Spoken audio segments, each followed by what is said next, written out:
রাতে ঘুমাতে যাওয়ার প্রস্তুতি নিচ্ছিলাম। হঠাৎ ছেলে আমার রুমে এসে বলল, মা, আমি স্বপ্নে তোমাকে বিয়ে করেছি। জানো সেই স্বপ্নটা কতটা সুন্দর ছিল? আমি বিছানায় বসলাম তার কথা শুনে। আজ দুপুরে ঘুমিয়ে একটা স্বপ্ন দেখেছি। খুব সুন্দর স্বপ্ন। উসে আমার পাশে বসে বলল, কি স্বপ্ন? আমি জিজ্ঞেস করলাম। স্বপ্নে দেখলাম আমরা বিয়ে করেছি। তুমি লাল শাড়ি পরেছ, আমি পাঞ্জাবি পরে আছি। আমাদের হাত ধরাধরি। সবাই আশীর্বাদ করছে। কি তার চোখে অদ্ভুত ভাব। আমার গায়ে কাটা দিল। তুই কি বলছিস? সে আমার হাত ধরল। মা, ওই স্বপ্নটা এত সত্যি লেগেছিল যে ঘুম ভেঙে খুব খারাপ লেগেছে। আমি চাই সেই স্বপ্ন সত্যি হোক। আমি তোমাকে ভালোবাসি মা। শুধু ছেলের ভালোবাসা নয়, একজন পুরুষের ভালোবাসা। আমি তোমাকে বিয়ে করতে চাই। তুমি আমার স্ত্রী হও।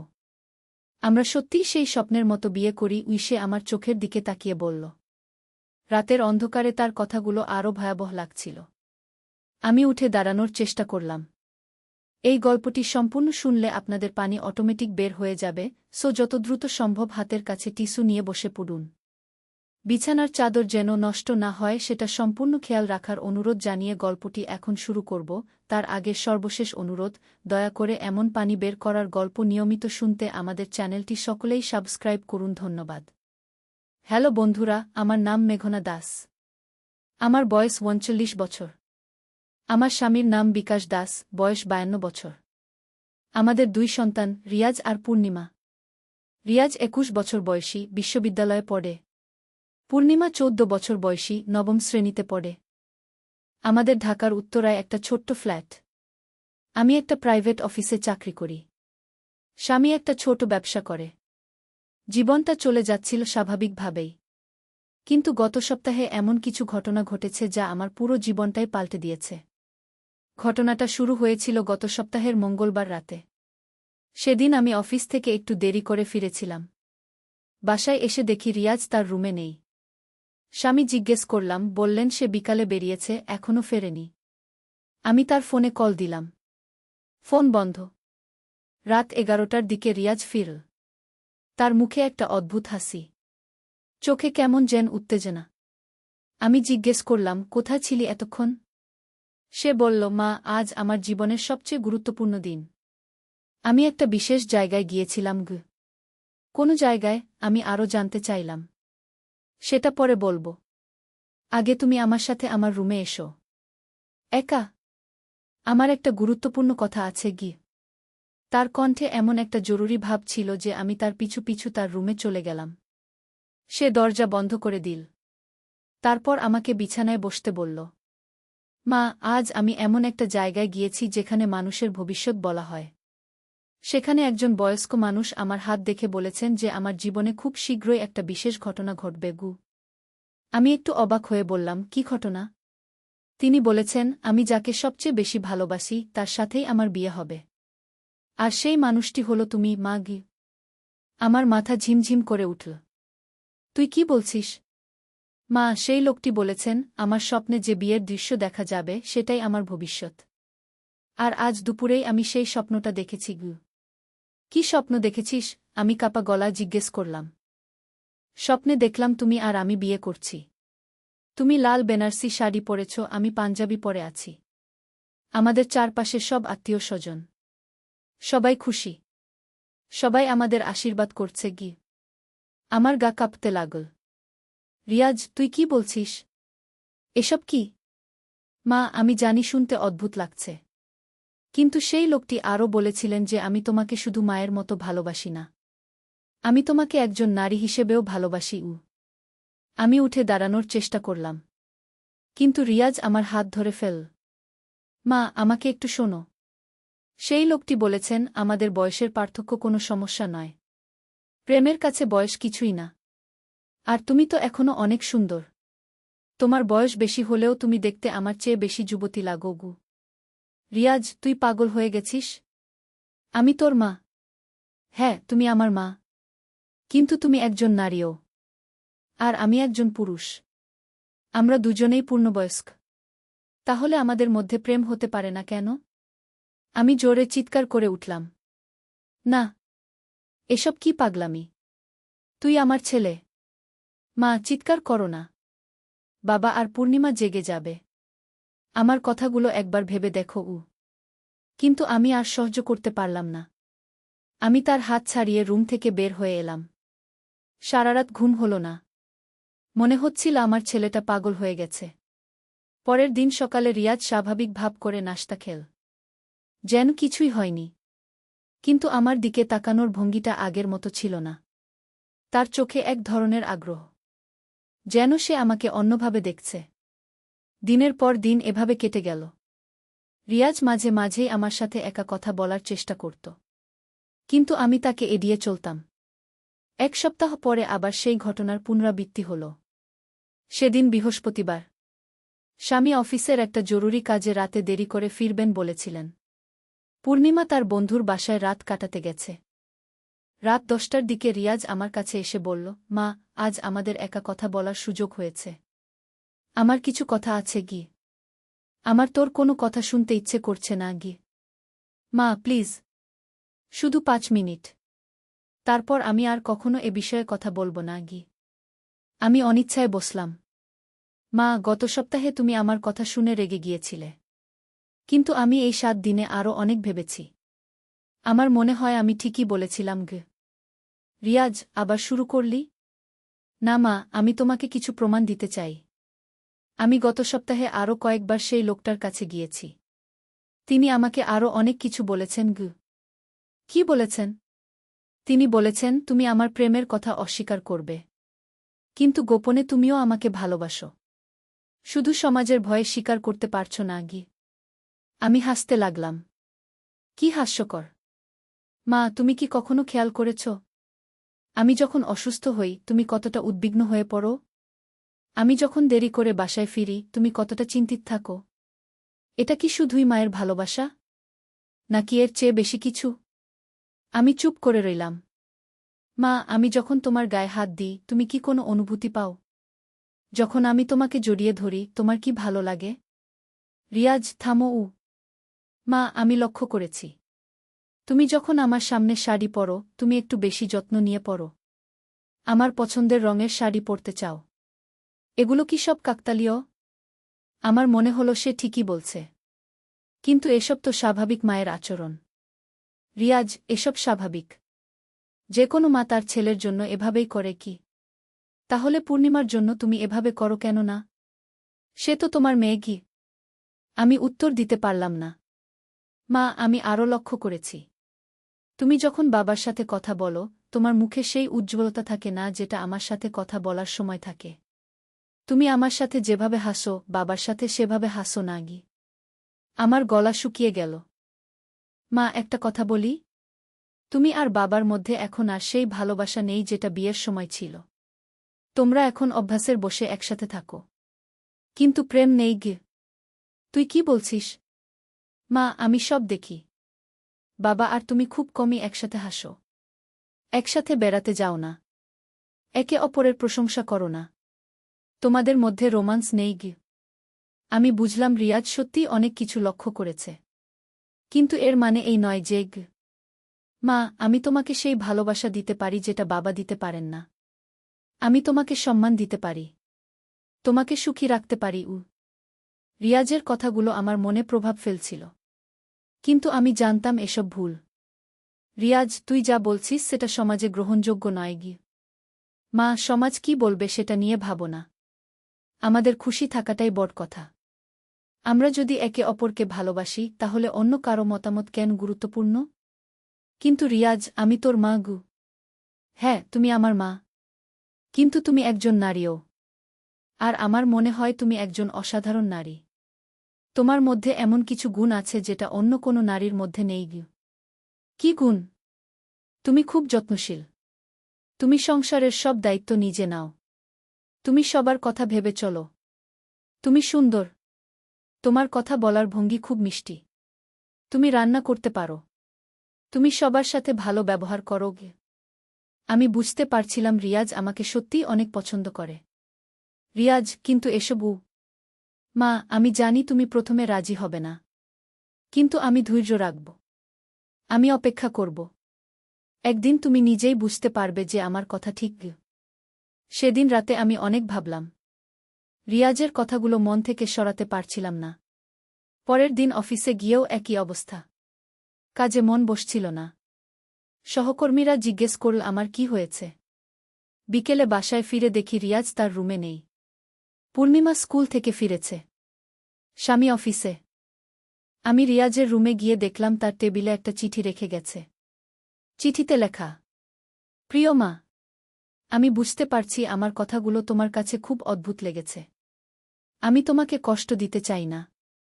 তাই কয়েকদিনের জন্য বাড়ি থেকে দূরে থাকব। আমি আমার বন্ধু অনিকের বাসায় আছি। আমি চাই তুমি আমার কথাগুলো নিয়ে ভেবে দেখো। আমি তোমাকে জোর করতে চাই না। কিন্তু আমি চাই তুমি সৎভাবে নিজের মনের কথা শুনো। তুমি কি সত্যিই খুশি? তোমার জীবনে কি সব স্বপ্ন পূরণ হয়েছে? তুমি কি সেই ভালোবাসা পেয়েছ যেটার তুমি অধিকারী? আমি বিশ্বাস করি তুমি একজন অসাধারণ নারী। তুমি যে কোনো পুরুষের কাছে অমূল্য। তুমি শুধু আমার মা নও, তুমি একজন সম্পূর্ণ মানুষ। তোমার নিজস্ব চাওয়া পাওয়া আছে। আমি অপেক্ষা করব। তুমি যখন প্রস্তুত হবে তখন আমার সাথে কথা বলো। ভালোবাসায়, রিয়াজ। চিঠি পড়ে আমার মন খারাপ হয়ে গেল। রিয়াজ বাসায় না থাকলে কেমন যেন লাগছিল। স্বামীকে বললাম রিয়াজ বন্ধুর বাসায় গেছে। তিনি কিছু বললেন না। উনার কাছে এটা স্বাভাবিক মনে হল। কিন্তু আমার কাছে স্বাভাবিক লাগছিল না। রিয়াজ ছাড়া বাসাটা ফাঁকা লাগছিল। 3 দিন পর রিয়াজ বাসায় ফিরল। সে স্বাভাবিক ভাব করে আছে। আমার সাথে বিশেষ কোন কথা বলছে না। কিন্তু আমি লক্ষ্য করলাম সে আমার দিকে মাঝে মাঝে তাকায়। তার চোখে এক ধরনের প্রশ্ন। 1 সপ্তাহ এভাবে কাটল। রিয়াজ তার আগের মতো স্বাভাবিক আচরণ করছে। কিন্তু আমি অস্বস্তি বোধ করছি। একদিন সন্ধ্যায় আমি রিয়াজকে ডেকে বললাম, তোর সাথে কথা আছে কি? সে খুশি হয়ে আমার কাছে এলো। রিয়াজ, তুই যা ভাবছিস সেটা ভুল। আমি তোর মা। তুই আমার ছেলে। এর চেয়ে বেশি কিছু হতে পারে না গি। মা, তুমি কি সত্যিই এভাবে ভাবো? নাকি সমাজের ভয় এভাবে বলছ? আমি একটু থেমে গেলাম। আমি সত্যিই এভাবে ভাবি গু। তাহলে আমি আর কিছু বলবো না। কিন্তু মা, আমি একটা কথা বলতে চাই। কি? তুমি যদি কখনো মনে করো যে তোমার জীবনে কিছু অপূর্ণতা আছে, তাহলে আমার কথা মনে রেখো। আমি সবসময় তোমার পাশে থাকব। রিয়াজের কথা শুনে আমার গলা বুজে এলো। সেদিনের পর থেকে রিয়াজ আর এ বিষয়ে কোনো কথা বলেনি। কিন্তু আমি দেখতে পাই সে আমাকে অন্যভাবে দেখে। মাঝে মাঝে আমার মনে হয় রিয়াজ হয়তো ঠিকই বলেছিল। আমার জীবনে কিছু অপূর্ণতা আছে। স্বামীর সাথে আমার সম্পর্ক এখন আর আগের মতো নেই। আমরা একসাথে থাকি কিন্তু কাছের মানুষ নই। কিন্তু তারপরও আমি জানি রিয়াজের প্রস্তাব মেনে নেওয়া যায় না। এটা ভুল। কিছুদিন আগে একটা অদ্ভুত ঘটনা ঘটেছে। আমি অসুস্থ হয়ে পড়েছিলাম। জ্বর এসেছিল। স্বামী অফিসে ব্যস্ত ছিলেন। পূর্ণিমা স্কুলে। শুধু রিয়াজ আমার পাশে ছিল। সারাদিন সে আমার সেবা করেছে। খাবার এনে দিয়েছে। ওষুধ খাইয়েছে। মাথায় ভেজা কাপড় দিয়েছে। তার যত্নে আমি খুব তাড়াতাড়ি সুস্থ হয়ে উঠেছি। সেদিন আমার মনে হয়েছিল রিয়াজ সত্যিই আমাকে অনেক ভালোবাসে। তার যত্নে এক ধরনের ভালোবাসা ছিল যেটা অন্যরকম। কিন্তু আমি নিজেকে বোঝাতে চেষ্টা করেছি যে এটা মায়ের প্রতি ছেলের ভালোবাসা। এর বেশি কিছু নয়। তবে মাঝে মাঝে আমার মনে সন্দেহ হয়। রিয়াজ যখন আমার হাত ধরে তখন আমার একটু অন্যরকম অনুভূতি হয়। যখন সে আমাকে জড়িয়ে ধরে তখন আমার ভালো লাগে। এসব কি স্বাভাবিক? নাকি রিয়াজ ঠিকই বলেছে যে আমিও তাকে অন্যভাবে ভালোবাসি? আজ সকালে একটা ঘটনা ঘটেছে। আমি বাথরুমে গোসল করছিলাম। হঠাৎ দরজায় নক শুনলাম। মা, তুমি ভিতরে আছো? হ্যাঁ, রিয়াজ। কি চাই? কিছু না। শুধু তোমার গলার আওয়াজ শুনতে ভালো লাগছিল। আমি অবাক হলাম। এমন কথা সে আগে কখনো বলেনি। গোসল শেষে বেরিয়ে দেখি রিয়াজ বারান্দায় দাঁড়িয়ে আছে। তার মুখে একটা অদ্ভুত হাসি। মা, তুমি গোসলের পর আরও সুন্দর লাগছ গো।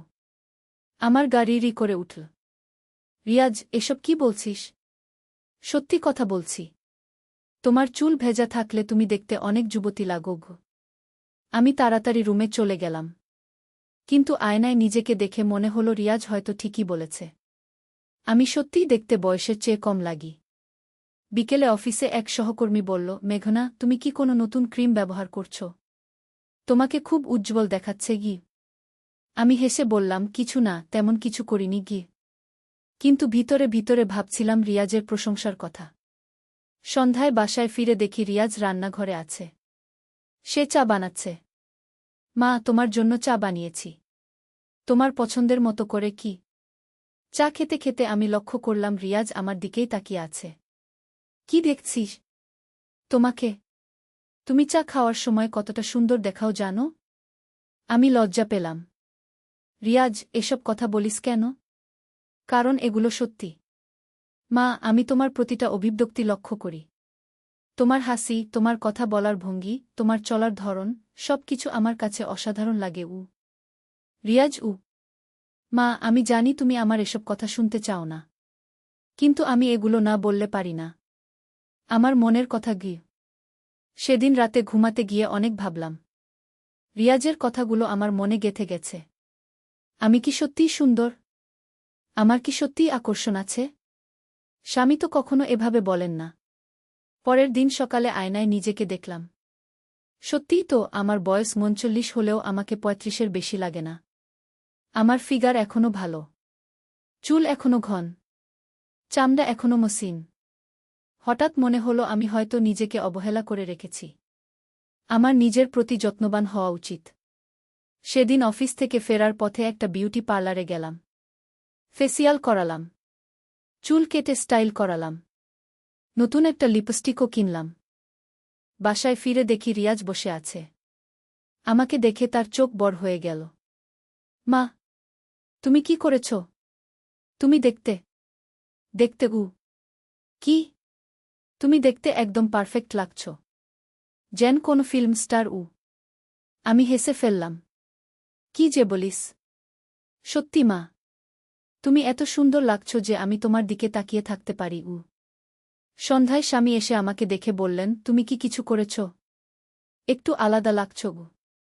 একটু বিউটি পার্লারে গিয়েছিলাম গ। ও ভালো লাগছে কি, এই বলে উনি আর কিছু বললেন না। কিন্তু রিয়াজ সারাদিন আমার প্রশংসা করে গেল। তার প্রশংসায় আমার ভালো লাগছিল। এরপর থেকে আমি নিজের প্রতি আরও যত্নবান হতে লাগলাম। সুন্দর শাড়ি পরি। মেকআপ করি। চুল সাজাই। আমার এই পরিবর্তন রিয়াজের খুব পছন্দ হয়েছে। সে প্রতিদিন আমার প্রশংসা করে।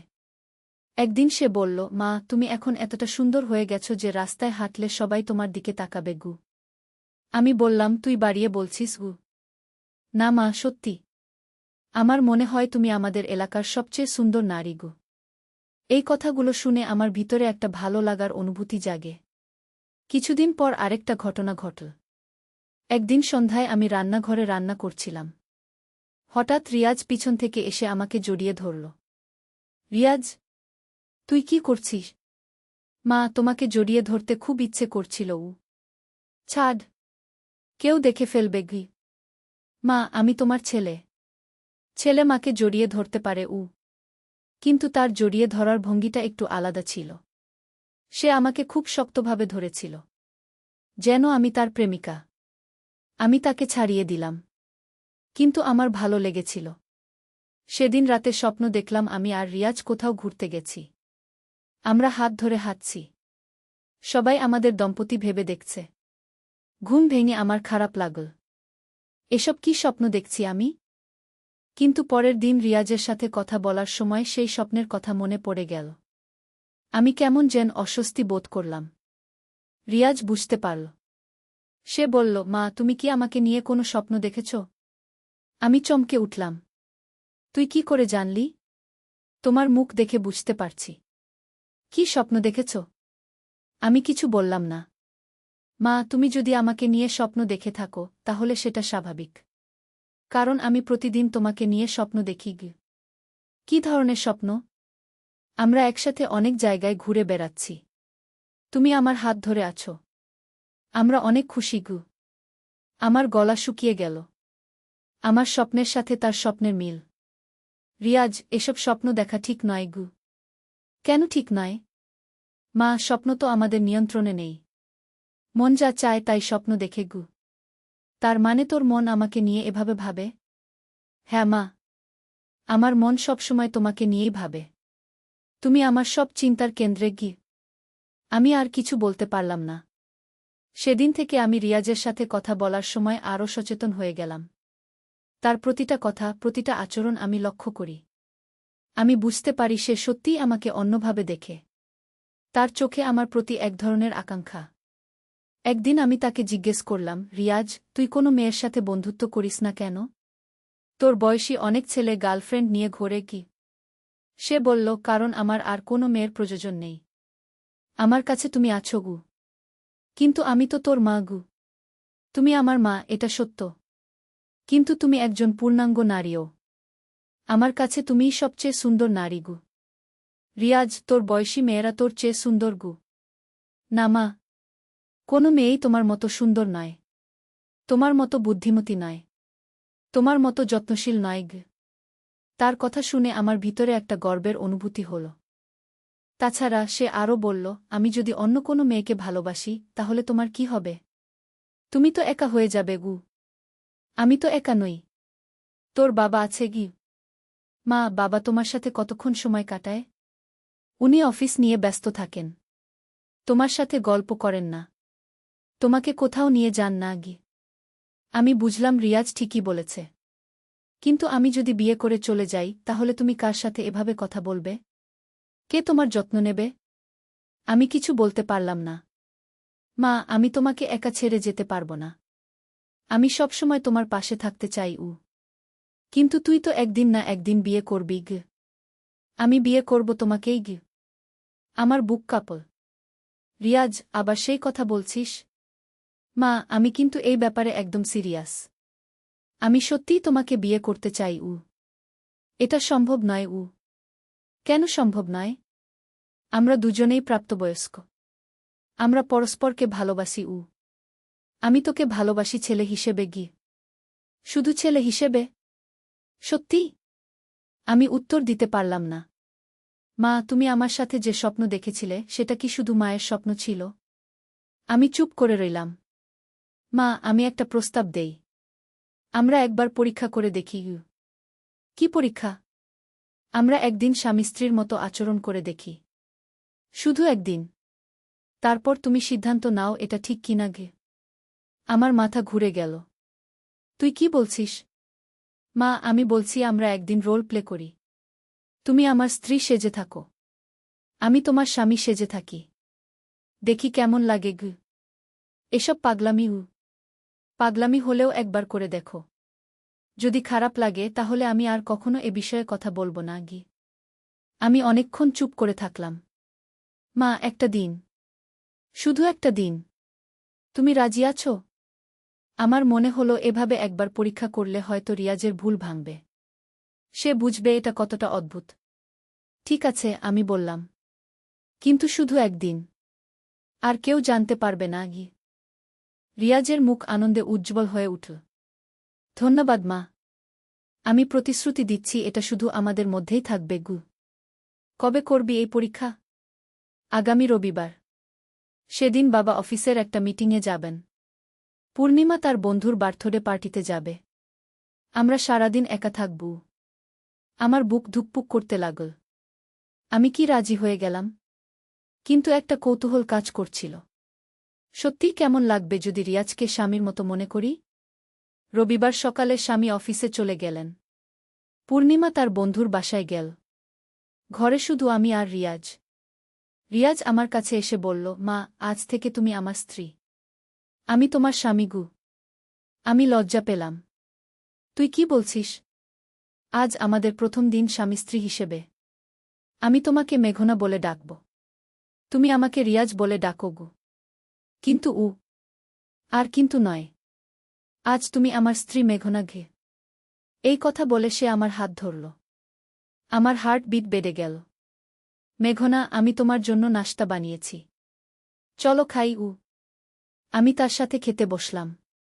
সে আমার প্লেটে নাশতা তুলে দিল। একজন স্বামীর মতোই আচরণ করল। নাশতা খেতে খেতে সে বলল, মেঘনা, তুমি আজ খুব সুন্দর লাগছ। আমি কিছু বললাম না। আমি খুব ভাগ্যবান যে তুমি আমার স্ত্রী গু। তার কথায় আমার ভিতরে একটা আনন্দের অনুভূতি হল। নাশতার পর সে বলল, মেঘনা, চলো আমরা একসাথে টিভি দেখি গু। আমরা সোফায় বসলাম। সে আমার পাশে খুব কাছে বসল। তার হাত আমার হাতের উপর রাখল। রিয়াজ, এভাবে বসিস না গি। কেন? আমি তোমার স্বামী। স্বামীরা তাদের স্ত্রীদের কাছে বসতে পারে গু। আমি আর কিছু বললাম না। টিভি দেখতে দেখতে সে আমার কাঁধে হেলান দিল। আমার অদ্ভুত লাগছিল, কিন্তু ভালোও লাগছিল। দুপুরে সে বলল, মেঘনা, আমি তোমার জন্য রান্না করব গু। তুই রান্না পারিস? তোমার স্বামী রান্না পারে না? সে হেসে বলল। রান্নাঘরে গিয়ে সে সত্যিই রান্না শুরু করল। আমি তাকে সাহায্য করলাম। আমরা একসাথে রান্না করলাম। যেন সত্যিকারের স্বামী স্ত্রী। খেতে বসে সে আমার প্লেটে খাবার তুলে দিল। মেঘনা, আমার হাতের রান্না কেমন লাগছে? ভালো, আমি বললাম। আমি তোমার জন্য প্রতিদিন রান্না করব গু। খাওয়া শেষে আমরা আবার বসার ঘরে এলাম। সে বলল, মেঘনা, তুমি একটু বিশ্রাম নাও। আমি বাসনকোসন ধুয়ে দিচ্ছি উ। আমি অবাক হলাম। স্বামী কখনো এভাবে বাসন ধোয়ার কথা বলেন না। বিকেলে সে বলল, মেঘনা, চলো আমরা একটু বাইরে বেড়াতে যাই উ। কোথায়? কাছের পার্কে। স্বামী স্ত্রীরা তো একসাথে বেড়াতে যায় উ। আমরা কাছের একটা পার্কে গেলাম। সে আমার হাত ধরে হাঁটল। পার্কের সবাই আমাদের দম্পতি ভেবে দেখছিল। আমার লজ্জা লাগছিল, কিন্তু ভালোও লাগছিল। একটা বেঞ্চে বসে সে বলল, মেঘনা, আজ আমি খুব খুশি গু। কেন? কারণ আজ তুমি আমার স্ত্রী। আমি যতটা স্বপ্ন দেখেছিলাম তার চেয়েও ভালো লাগছে গি। আমি কিছু বললাম না। কিন্তু আমারও ভালো লাগছিল। সন্ধ্যায় ঘরে ফিরে সে বলল, মেঘনা, আজ রাতে আমরা একসাথে খাব উ। আমরা একসাথে রাতের খাবার খেলাম। সে আমার আজ তোমার জন্য বিশেষ ফুল কিনেছি মা গি। এই বলে ছেলে যখন লাল গোলাপের তোড়া আমার হাতে দিল, তখনই বুঝলাম এর পেছনে আরও বড় কোনো পরিকল্পনা আছে। সকালে বাজার থেকে ফিরছিলাম। হঠাৎ দেখি ছেলে ফুলের দোকানের সামনে দাঁড়িয়ে। আমাকে দেখে হেসে বলল, মা, আমার সাথে এসো। আমি তার কাছে গেলাম। দোকানদার তাকে জিজ্ঞেস করল, স্যার, কি ফুল লাগবে? ছেলে লাল গোলাপের দিকে ইশারা করে বলল, ওগুলো কি? দোকানদার একটা সুন্দর তোড়া বেঁধে দিল। আমি জিজ্ঞেস করলাম, কার জন্য? সে হেসে বলল, তুমিই দেখবে গু। বাড়ি এসে সে ফুলের তোড়া আমার হাতে দিয়ে বলল, এটা তোমার জন্য ও। আমি অবাক হয়ে বললাম, আমার জন্য কেন? সে আমার দুহাত ধরে বলল, কারণ আমি তোমাকে প্রস্তাব দিতে চাই উ। কি প্রস্তাব? আমি জিজ্ঞেস করলাম। সে হাঁটু গেড়ে বসে বলল, মা, তুমি আমার স্ত্রী হবে। ফুলের সুগন্ধে ঘর ভরে গেছে, কিন্তু আমার মাথা ঝিমঝিম করছিল। আমি তোমাকে ভালোবাসি, শুধু ছেলের মতো নয়, একজন পুরুষের মতো। তার চোখে প্রেমের আগুন জ্বলছিল। তুমি বলো, তুমি কি আমাকে বিয়ে করবে? গোলাপের কাঁটা আমার হাতে বিঁধছিল, ঠিক যেমন তার কথা আমার হৃদয়ে বিঁধছিল। এই গল্পটি সম্পূর্ণ শুনলে আপনাদের পানি অটোমেটিক বের হয়ে যাবে, সো যত দ্রুত সম্ভব হাতের কাছে টিস্যু নিয়ে বসে পড়ুন। বিছানার চাদর যেন নষ্ট না হয় সেটা সম্পূর্ণ খেয়াল রাখার অনুরোধ জানিয়ে গল্পটি এখন শুরু করব। তার আগে সর্বশেষ অনুরোধ, দয়া করে এমন পানি বের করার গল্প নিয়মিত শুনতে আমাদের চ্যানেলটি সকলেই সাবস্ক্রাইব করুন। ধন্যবাদ। হ্যালো বন্ধুরা, আমার নাম রত্না দাস। আমার বয়স ৩৩ বছর। আমার স্বামীর নাম কৃষ্ণ দাস, বয়স ৩৬ বছর। আমাদের ২ সন্তান, রাহুল আর সুমি। রাহুল ২১ বছর বয়সী, বিশ্ববিদ্যালয়ে পড়ে। সুমি ১৪ বছর বয়সী, হাই স্কুলে যায়। আজকে যে ঘটনার কথা বলবো সেটা আমার জীবনের সবচেয়ে রহস্যজনক আর রোমাঞ্চকর অভিজ্ঞতা। এমন কিছু যা আমি কখনো ভাবিনি যে আমার সাথে ঘটতে পারে। ঘটনাটা শুরু হয়েছিল গত মাসে। রাহুল তখন কলেজের পরীক্ষা শেষ করে বাড়ি এসেছে। কিন্তু তার আচরণে কিছু একটা পরিবর্তন লক্ষ্য করছিলাম। সে আমার সাথে বেশি সময় কাটাতে চাইত। আমার রান্নাঘরের কাজে সাহায্য করত। এমনকি আমি যখন কাপড় ধুতাম তখনও সে পাশে এসে দাঁড়াত। প্রথম দিকে মনে করেছিলাম হয়তো ছেলেটা আমাকে মিস করেছে কলেজে থাকার সময়। কিন্তু দিন যেতে যেতে বুঝলাম বিশ্বাসটা অন্যরকম। একদিন সন্ধ্যায় কৃষ্ণ অফিস থেকে দেরি করে আসবে বলেছিল। সুমিও তার বান্ধবীর বাড়ি গিয়েছিল। বাড়িতে শুধু আমি আর রাহুল। আমি টিভি দেখছিলাম। হঠাৎ রাহুল এসে আমার পাশে বসল। মা, তোমার সাথে কিছু গুরুত্বপূর্ণ কথা বলার আছে, সে বলল। বলো, কি কথা? আমি টিভির দিকে তাকিয়ে বললাম। না মা, টিভি বন্ধ করো। খুব জরুরি কথা গু। আমি টিভি বন্ধ করে তার দিকে তাকালাম। তার মুখে অদ্ভুত একটা ভাব। কিছু বলতে চাচ্ছে কিন্তু পারছে না। কি ব্যাপার রাহুল? এত সিরিয়াস কেন? সে আমার হাত ধরল। মা, আমি তোমাকে ভালোবাসি গু। আমিও তোমাকে ভালোবাসি বাবা গু। না মা, তুমি বুঝতে পারছ না। আমি তোমাকে ভালোবাসি অন্যভাবে গু। আমি তার কথা বুঝতে পারলাম না। কি বলছিস তুই? মা, আমি তোমাকে একজন নারী হিসেবে দেখি। তোমার প্রতি আমার অনুভূতি শুধু ছেলের মতো নয় গে। আমার মাথা ঘুরে গেল। এটা কি শুনছি আমি? আমার নিজের ছেলে আমাকে কি বলছে? রাহুল, তুই কি বলছিস? তুই আমার ছেলে। হ্যাঁ মা, আমি জানি। কিন্তু আমি তোমাকে দেখলেই আমার বুক কাঁপে। তোমার হাসি দেখলে আমার হৃদয় নেচে ওঠে গি। আমি উঠে দাঁড়ালাম। এসব কি বাজে কথা বলছিস? তুই আমার সন্তান। মা, প্লিজ আমার কথা শোনো। আমি জানি এটা ভুল, কিন্তু আমি নিজেকে আর নিয়ন্ত্রণ করতে পারি না গ। সে আমার সামনে হাঁটু গেড়ে বসল। মা, আমি তোমাকে বিয়ে করতে চাই উ। আমার হাত কাঁপছিল। এই কথাগুলো আমি কোথায় শুনেছি যেন? মনে হচ্ছিল কোনো স্বপ্নের মতো। রাহুল, উঠে দাঁড়া। তুই কি বলছিস সেটা তুই বুঝতে পারছিস? কিন্তু সে উঠল না। বরং আমার পা জড়িয়ে ধরল। মা, আমি সিরিয়াস। আমি তোমাকে ছাড়া থাকতে পারব না গি। আমি তাকে সরিয়ে দিয়ে রান্নাঘরে গেলাম। কিন্তু সে আমার পেছনে এলো। মা, তুমি রেগে গেছ? রাগি নাই, কিন্তু তুই যা বলছিস সেটা ঠিক না গি। কেন ঠিক না? আমরা তো রক্তের সম্পর্কের নই গি। আমি চমকে তার দিকে তাকালাম। মানে? মা, তুমি কি ভুলে গেছ? আমি তো তোমার নিজের ছেলে নই। আমি দত্তক নেওয়া গু। এই কথা শুনে আমার মনে পড়ল। হ্যাঁ, রাহুল দত্তক নেওয়া। কিন্তু আমি তাকে জন্মের পর থেকে বড় করেছি। আমার কাছে সে আমার নিজের সন্তান। তাতে কি হয়েছে? তুই আমার ছেলে গি। না মা, আমি তোমার ছেলে নই। আমি একজন পুরুষ যে তোমাকে ভালোবাসে গি। এমন সময় হঠাৎ কৃষ্ণ বাড়ি ফিরল। আমি আর রাহুল দুজনেই চুপ হয়ে গেলাম। কি ব্যাপার? তোরা এত চুপচাপ কেন? কৃষ্ণ জিজ্ঞেস করল। কিছু না, আমি বললাম। কিন্তু রাহুল বলল, বাবা, আমার তোমার সাথে কথা আছে গি। বলো উ। আমি মাকে বিয়ে করতে চাই উ। কৃষ্ণের চোখ বড় হয়ে গেল। কি বললি? আমি মাকে ভালোবাসি। আমি তাকে বিয়ে করতে চাই উ। কৃষ্ণ প্রথমে হেসে ফেল। তুই কি পাগল হয়ে গেছিস? এসব কি বলছিস? আমি পাগল হইনি বাবা। আমি সিরিয়াস গু। এবার কৃষ্ণ বুঝল রাহুল ঠাট্টা করছে না। তার মুখ লাল হয়ে গেল। তুই আমার ছেলে। কিভাবে তোর মায়ের সাথে গু? আমি তোমার ছেলে নই বাবা।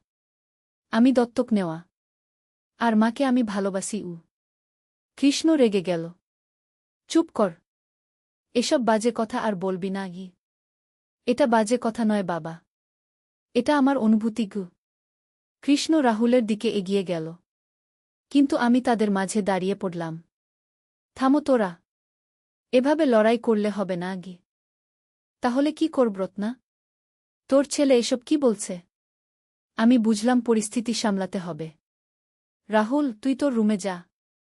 আমরা পরে কথা বলবো উ। রাহুল গেল। কৃষ্ণ আমার দিকে তাকিয়ে রইল। রত্না, এটা কি হচ্ছে? ছেলেটার মাথা খারাপ হয়ে গেছে নাকি? আমি জানি না কৃষ্ণ। হঠাৎ করে সে এসব কথা বলতে শুরু করেছে গি। তুই কিছু বুঝতে পারছিস না? আমি মাথা নাড়লাম। কিন্তু সত্যি কথা হলো, আমি খেয়াল করেছিলাম রাহুলের আচরণে পরিবর্তন। সে আমার প্রতি বেশি মনোযোগী হয়ে উঠেছিল। রাতে শুতে গিয়েও আমি ভাবতে থাকলাম, রাহুল কি সত্যিই আমাকে অন্যভাবে দেখে? এটা কি সম্ভব? পরের দিন সকালে রাহুল আমার কাছে এসে ক্ষমা চাইল। মা, গতকাল আমি যা বলেছি সেজন্য দুঃখিত উ। ঠিক আছে। তুই হয়তো কনফিউজড ছিলি গু। না মা, আমি কনফিউজড নই। আমি এখনও তোমাকে ভালোবাসি। কিন্তু আমি বুঝতে পারছি যে এটা সম্ভব নয় গু। আমি তার দিকে তাকালাম। তার চোখে দুঃখ। রাহুল, তুই একটা ভালো মেয়ে খুঁজে বিয়ে কর। তোর নিজের একটা সংসার করো। আমি জানি মা। কিন্তু আমার মনে তোমার জায়গা নিতে আর কেউ পারবে না গি। এই কথায় আমার মনে একটা অদ্ভুত অনুভূতি হল। আমি জানি এটা ভুল, কিন্তু রাহুলের ভালোবাসার কথা শুনে আমার মধ্যে এক ধরনের গর্ব হচ্ছিল। কিন্তু হঠাৎ করে পরিস্থিতি পাল্টে গেল। সেদিন বিকেলে আমি লক্ষ্য করলাম রাহুল টেলিফোনে কারো সাথে কথা বলছে। তার কণ্ঠস্বর শুনে মনে হল সে কোনো মেয়ের সাথে কথা বলছে। হ্যাঁ প্রিয়া, আমি তোমাকে ভালোবাসি। আমার পরিবারে তোমাকে নিয়ে আসার পরিকল্পনা আছে কি? আমি অবাক হলাম। কে এই প্রিয়া? রাহুল কি আসলেই কোনো মেয়েকে ভালোবাসে? আমি তার রুমের সামনে দাঁড়িয়ে কান পাতলাম। না প্রিয়া, আমার মা খুবই ভালো। তুমি তার সাথে থাকলে খুশি হবে গু। এবার আমি বুঝলাম, রাহুল আমার সাথে যা করেছে সেটা একটা পরিকল্পনা। সে হয়তো চেয়েছিল আমাকে কনভিন্স করতে যে সে আমাকে নিয়ে কোনো অসৎ ভাবনা ভাবে না। কিন্তু আসলে তার একটা বান্ধবী আছে যাকে সে বিয়ে করতে চায়। আর সে ভেবেছিল, আগে আমার সাথে এমন একটা নাটক করলে, পরে যখন সে তার আসল বান্ধবীর কথা বলবে, তখন আমি খুশি হয়ে রাজি হয়ে যাব। কি চালাক ছেলে! আমি হাসতে হাসতে রান্নাঘরে গেলাম। সন্ধ্যায় রাহুল আমার কাছে এসে বলল, মা, আমার একটা কথা আছে গিউ। বলো উ। আমার একটা বান্ধবী আছে। তার নাম প্রিয়া গু। আমি তাকে দেখে হাসলাম। সত্যি? হ্যাঁ মা। আমি তাকে বিয়ে করতে চাই উ। তাই? তাহলে তুই গতকাল যা বলেছিলি? রাহুলের মুখ লাল হয়ে গেল। সেটা সেটা আসলে গু। বলো কি আসলে? আসলে আমি ভেবেছিলাম তোমাকে আগে সব দিয়ে রাখলে, পরে যখন প্রিয়ার কথা বলবো, তখন তুমি খুশি হয়ে রাজি হয়ে যাবে গু। আমি জোরে হেসে ফেললাম। তোর এত বুদ্ধি! তুমি রাগ করনি? রাগ করব কেন? তুই তো একটা ভালো পরিকল্পনা করেছিস কি। রাহুল স্বস্তির নিঃশ্বাস ফেল। তাহলে তুমি প্রিয়াকে দেখতে রাজি? অবশ্যই। কবে আনবি তাকে? আগামীকাল? ঠিক আছে গি। কিন্তু পরের দিন সকালে একটা অদ্ভুত ঘটনা ঘটল। আমি বাজার থেকে ফিরে দেখি একটা মেয়ে আমাদের বাড়ির সামনে দাঁড়িয়ে আছে। সে কাঁদছে। কি হয়েছে মা? আমি তাকে জিজ্ঞেস করলাম। আপনি কি রাহুল দার মা? হ্যাঁ। তুমি কে? আমি প্রিয়া, রাহুল দার বান্ধবী গু। ওহ, তুমি প্রিয়া। এসো বাড়িতে গু। কিন্তু সে এগোল না। আন্টি, আমি আপনাকে একটা কথা বলার জন্য এসেছি উ। কি কথা? রাহুল দা আমার সাথে বিয়ের কথা বলেছিল। কিন্তু গতকাল সে আমাকে ফোন করে বলল যে সে আপনাকে ভালোবাসে। আর আমাদের সম্পর্ক শেষ ক। আমার মাথা ঘুরে গেল। কি বলছো তুমি? রাহুল দা বলেছে যে সে আপনাকে বিয়ে করতে চায়। আর আমি যেন আর তার সাথে যোগাযোগ না করি উ। এবার আমি বুঝলাম, রাহুল সত্যিই আমাকে ভালোবাসে। সে প্রিয়ার সাথে সম্পর্ক ছিন্ন করে দিয়েছে। প্রিয়া, তুমি ভুল বুঝেছ। রাহুল তোমাকেই ভালোবাসে গি। না আন্টি। সে পরিষ্কার করে বলেছে গি। এমন সময় রাহুল বাড়ি থেকে বেরিয়ে এলো। প্রিয়াকে দেখে তার মুখ শক্ত হয়ে গেল। প্রিয়া, তুমি এখানে কেন এসেছ? রাহুল, তুমি কি করেছ? আমি তাকে জিজ্ঞেস করলাম। মা, আমি তোমাকে বলেছি যে আমি তোমাকে ভালোবাসি। প্রিয়ার সাথে আমার কোনো সম্পর্ক নেই গি। প্রিয়া কাঁদতে লাগল। রাহুল, তুমি আমাকে ছেড়ে দিলে কেন? কারণ আমি তোমাকে ভালোবাসি না। আমি আমার মাকে ভালোবাসি উ। আমি রাহুলের হাত ধরলাম। রাহুল, তুই কি করছিস? এই মেয়েটাকে কষ্ট দিচ্ছিস কেন? আমি কাউকে কষ্ট দিতে চাই না মা। কিন্তু আমি তোমাকে ছাড়া থাকতে পারি না গি। প্রিয়া আমার দিকে তাকিয়ে বলল, আন্টি, আপনি রাহুল দাকে বোঝান। সে আপনার ছেলে গু। আমি তার ছেলে নই, রাহুল চিৎকার করে বলল। আমি দত্তক নেওয়া। আর আমি আমার মাকে একজন নারী হিসেবে ভালোবাসি উ। প্রিয়া আরও জোরে কাঁদতে লাগল। আমি তাকে সামলালাম। প্রিয়া, তুমি বাড়ি যাও। আমি রাহুলের সাথে কথা বলব উ। প্রিয়া চলে যাওয়ার পর আমি রাহুলকে বাড়িতে নিয়ে গেলাম।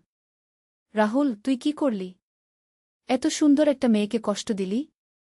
মা, আমি তার সাথে ভুয়া সম্পর্ক রাখতে পারি না। আমি তোমাকেই ভালোবাসি উ। আমি বুঝলাম রাহুল সত্যিই কনফিউজড। সে জানে না যে এটা সঠিক নাকি ভুল। রাহুল, আমি তোর মা। তুই আমাকে অন্যভাবে ভালোবাসতে পারিস না আগে। কেন পারি না? আমি তো তোর রক্তের সন্তান নই গু। তাতে কি? তুই আমার কোল থেকে বড় হয়েছিস গু। রাহুল আমার সামনে হাঁটু গেড়ে বসল। মা, আমাকে একবার সুযোগ দাও। আমি তোমাকে খুশি রাখব। আমি তাকে সরিয়ে দিলাম। উঠো, এসব বন্ধ করো। কিন্তু সে আমার পা জড়িয়ে ধরে রইল। মা, আমি তোমাকে ছাড়া বাঁচতে পারব না গি। এমন সময় হঠাৎ দরজায় নখ হলো। আমি দেখলাম কৃষ্ণ দাঁড়িয়ে আছে। তার সাথে একজন ডাক্তার। রত্না, এই ডাক্তার সাহেব রাহুলকে দেখবেন গো।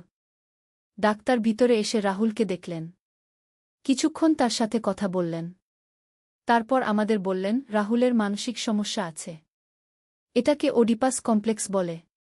অনেক দত্তক নেওয়া ছেলেদের এই সমস্যা হয়। কিন্তু চিকিৎসায় এটা ভালো হয়ে যাবে।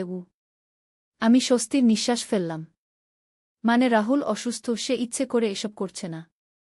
ডাক্তার রাহুলকে নিয়ে গেলেন। বললেন কয়েক সপ্তাহ ট্রিটমেন্ট লাগবে।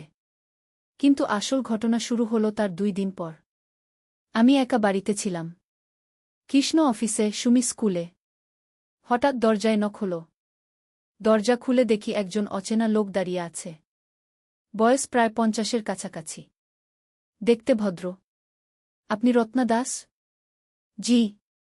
আপনি কে? আমার নাম রাজেশ সেন। আমি একটা গোয়েন্দা সংস্থার কাজ করি। গোয়েন্দা সংস্থা? হ্যাঁ। আপনার ছেলে রাহুলের ব্যাপারে আমি কথা বলতে এসেছি। আমি তাকে ভিতরে নিয়ে এলাম। কি কথা? রাহুল আপনার আসল ছেলে নয়, এটা আপনি জানেন? হ্যাঁ, সে দত্তক নেওয়া গু। কিন্তু আসল কথা হলো রাহুল আসলে একজন ক্রিমিনালের ছেলে গু। আমার গলা শুকিয়ে গেল। মানে? রাহুলের বাবা ছিল একজন বিখ্যাত চোর। নাম ছিল কালো রহিম। পুলিশ তাকে খুঁজছিল অনেক দিন। শেষে একটা ডাকাতির সময় পুলিশের গুলিতে সে মারা যায়। তাহলে রাহুল? রাহুলের মা তখন তাকে একটা এতিমখানায় দিয়ে দেয়। আর আপনারা সেখান থেকে তাকে দত্তক নেন। আমি অবাক হয়ে শুনছিলাম। কিন্তু এখন এসব বলার দরকার কি? দরকার আছে। কারণ রাহুলের বাবার এক শাগরেদ এখনও জীবিত। তার নাম মন্টু। সে রাহুলকে খুঁজে বের করেছে। কেন? কালো রহিমের কাছে অনেক টাকা ছিল। কোটি টাকার গহনা আর সোনা। সেগুলো কোথায় লুকিয়ে রেখেছিল এটা শুধু রাহুল জানে। রাহুল জানে? কিভাবে? কালো রহিম মরার আগে রাহুলকে একটা ম্যাপ দিয়েছিল। সেই ম্যাপ দিয়ে সম্পদের জায়গা খুঁজে পাওয়া যাবে। আমার মাথা ঝিমঝিম করছিল। আপনি কি বলতে চান? আমি বলতে চাই মন্টু রাহুলকে কিডন্যাপ করার পরিকল্পনা করছে। তাকে দিয়ে জোর করে সেই সম্পদের জায়গা বের করাবে। তাহলে আমাদের কি করতে হবে? আপনাদের আগে সেই সম্পদ খুঁজে বের করতে হবে। না হলে রাহুল বিপদে পড়বে। আমি বুঝতে পারছিলাম না। কিন্তু রাহুল তো হাসপাতালে আছে। হ্যাঁ। কিন্তু মন্টু জানে সে কোথায়। যে কোনো সময় সে তাকে নিয়ে যেতে পারে। আপনি আমাকে কি করতে বলছেন? রাহুলের কাছ থেকে সেই ম্যাপের কথা জেনে নিন। তারপর আমাদের সাথে সেই জায়গায় যান। সম্পদ উদ্ধার করি। আমি ভাবলাম, এটা কি সত্যি? নাকি এই লোক আমাকে ঠকানোর চেষ্টা করছে? আপনার কথা সত্যি হলে পুলিশকে খবর দিতে হবে। না, পুলিশকে দেবেন না। কারণ মন্টুর পুলিশেও লোক আছে। খবর পেলে সে রাহুলকে মেরে ফেলবে। আমি ভয় পেয়ে গেলাম। তাহলে আমি কি করব? আপনি আমাদের সাথে কাজ করুন। আমরা সবকিছু শান্তিপূর্ণভাবে সমাধান করব। সেদিন সন্ধ্যায় কৃষ্ণ বাড়ি এসে আমি তাকে সব বললাম। সেও চিন্তিত হয়ে পড়ল। তাহলে রাহুল সত্যিই বিপদে? মনে হচ্ছে তাই। তাহলে আমাদের কি করা উচিত? ওই রাজেশ বলেছে রাহুলের কাছ থেকে ম্যাপের কথা জানতে। পরের দিন আমরা হাসপাতালে রাহুলের কাছে গেলাম। সে অনেক ভালো ছিল। ডাক্তার বলেছিলেন তার অবস্থার উন্নতি হচ্ছে। রাহুল, তোর একটা কথা জিজ্ঞেস করার আছে। আমি বললাম। কি মা? তোর বাবার কথা কিছু মনে আছে? রাহুলের মুখ গম্ভীর হয়ে গেল। কেন এসব জিজ্ঞেস করছো মা? তুই শুধু বল কিছু মনে আছে কিনা। হ্যাঁ, কিছুটা মনে আছে। সে তোকে কিছু দিয়েছিল কোনোদিন? রাহুল একটু ভেবে বলল, হ্যাঁ। একটা কাগজ দিয়েছিল। বলেছিল এটা যত্ন করে রাখতে। সেই কাগজ কোথায়? আমার পুরানো বইয়ের মধ্যে লুকিয়ে রেখেছি। আমি আর কৃষ্ণ দুজনেই খুশি হলাম। কোন বই যে? আমার ক্লাস 10-এর বাংলা বইয়ে গু। বাড়ি ফিরে আমরা রাহুলের রুম তল্লাশি করলাম। তার পুরানো বইগুলোর মধ্যে বাংলা বই খুঁজে পেলাম। বইয়ের পাতার মধ্যে একটা পুরানো কাগজ ভাঁজ করা ছিল। কাগজটা খুলে দেখি, এটা সত্যিই একটা ম্যাপ। কিন্তু বোঝা যাচ্ছে না এটা কোথাকার ম্যাপ। আমি রাজেশের নম্বরে ফোন করলাম। সে এসে ম্যাপ দেখল। হ্যাঁ, এটাই সেই ম্যাপ। এই দিয়েই আমরা সম্পদ খুঁজে পেতে পারব। এটা কোথাকার ম্যাপ? এটা আমাদের শহরের পুরানো এলাকার ম্যাপ। এখানে একটা পরিত্যক্ত বাড়ির নিশানা দেওয়া আছে। সেই বাড়িতেই কালো রহিম তার সম্পদ লুকিয়ে রেখেছে। কবে যাব? আজ রাতেই। কারণ আমি খবর পেয়েছি মন্টু আগামীকাল রাহুলকে হাসপাতাল থেকে নিয়ে যাওয়ার পরিকল্পনা করছে। আমি ভয় পেয়ে গেলাম। তাহলে তাড়াতাড়ি করতে হবে। রাতে আমি, কৃষ্ণ আর রাজেশ সেই পরিত্যক্ত বাড়িতে গেলাম। বাড়িটা ছিল শহরের একেবারে প্রান্তে। অনেক পুরানো, জঙ্গল দিয়ে ঘেরা। ম্যাপ অনুযায়ী আমরা বাড়ির পেছনের একটা কুয়ার কাছে গেলাম। সেখানে মাটি খুঁড়তে শুরু করলাম। প্রায় 3 ফুট খোঁড়ার পর আমরা একটা লোহার বাক্স পেলাম। রাজেশ সেটা তুল। বাক্স খুলে দেখি এর মধ্যে অনেক সোনার গহনা আর হীরার অলংকার। সত্যিই কোটি টাকার সম্পদ। এবার কি করব? আমি জিজ্ঞেস করলাম। এবার এগুলো পুলিশের কাছে জমা দিতে হবে, রাজেশ বলল। কিন্তু হঠাৎ আমরা শুনলাম কারো পায়ের শব্দ। আমরা ঘুরে তাকিয়ে দেখি কয়েকজন লোক আমাদের দিকে আসছে। তাদের হাতে অস্ত্র। এই যে, এদিকে। কে? রাজেশ সেন, একজন চিৎকার করে বলল। রাজেশ আমাদের দিকে তাকিয়ে বলল, ওরাই মন্টুর লোক। দৌড়ান। আমরা দৌড় দিলাম। কিন্তু রাজেশ বাক্সটা নিয়ে অন্যদিকে গেল। আমি আর কৃষ্ণ জঙ্গলের মধ্যে লুকিয়ে রইলাম। অনেকক্ষণ পর সব শান্ত হলে আমরা বাড়ি ফিরলাম। পরের দিন সকালে খবরের কাগজে দেখি একটা বিশাল খবর।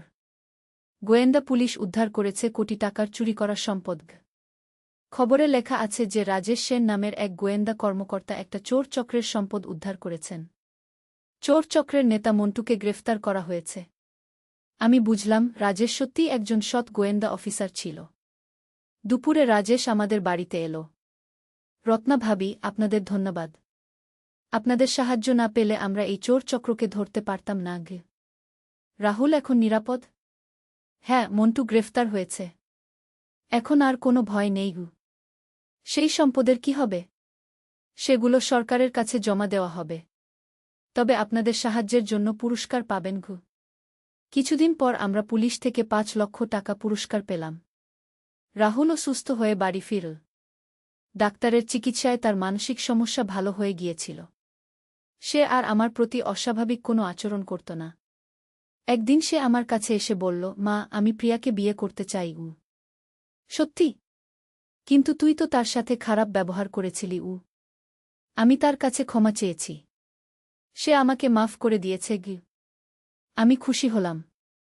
তাহলে আমি তার বাবা মায়ের সাথে কথা বলি।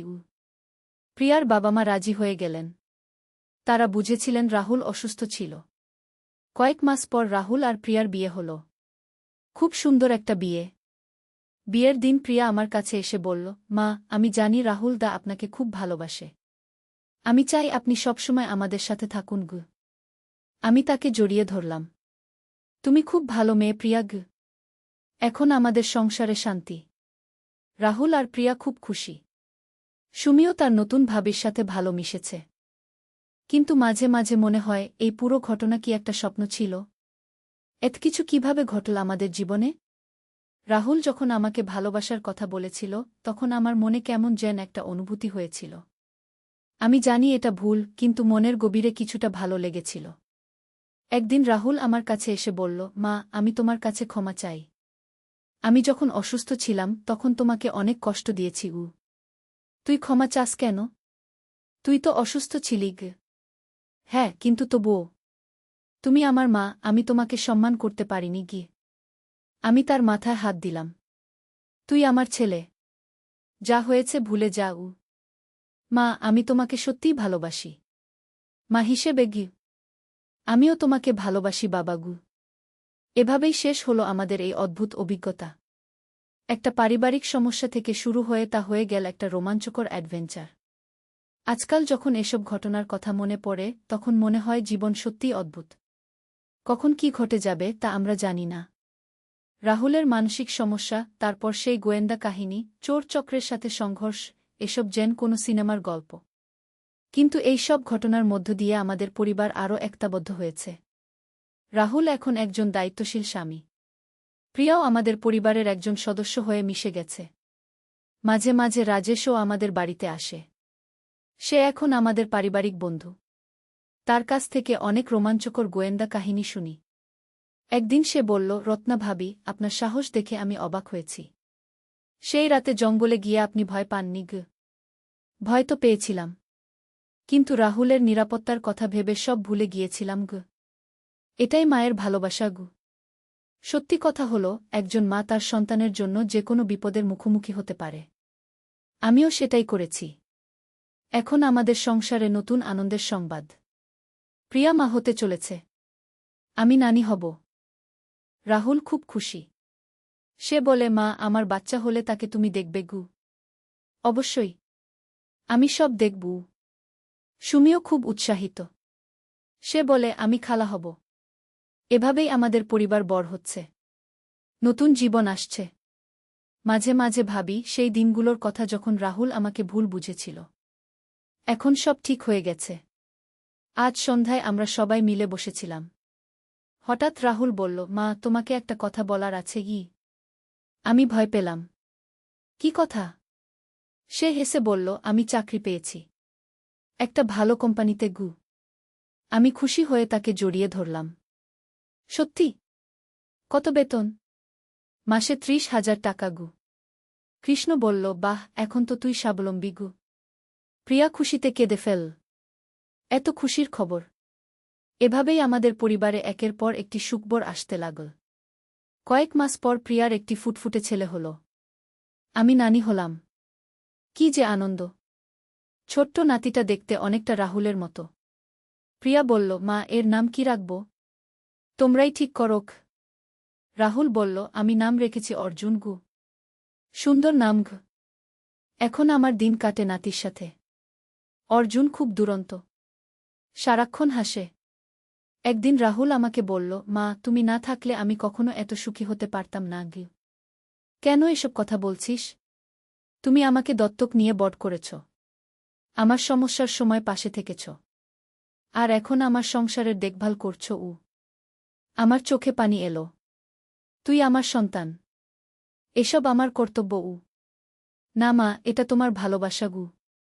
সত্যি কথা হলো, মা ছেলের সম্পর্ক পৃথিবীর সবচেয়ে পবিত্র সম্পর্ক। এই সম্পর্কে কোনো স্বার্থ নেই, কোনো শর্ত নেই। এখন যখন এই গল্প বলছি, তখন অর্জুন আমার কোলে শুয়ে ঘুমাচ্ছে। কি শান্তি তার মুখে! আমার মনে হয়, জীবনে যত সমস্যাই আসুক না কেন, পরিবারের ভালোবাসা দিয়ে সব সমাধান করা যায়।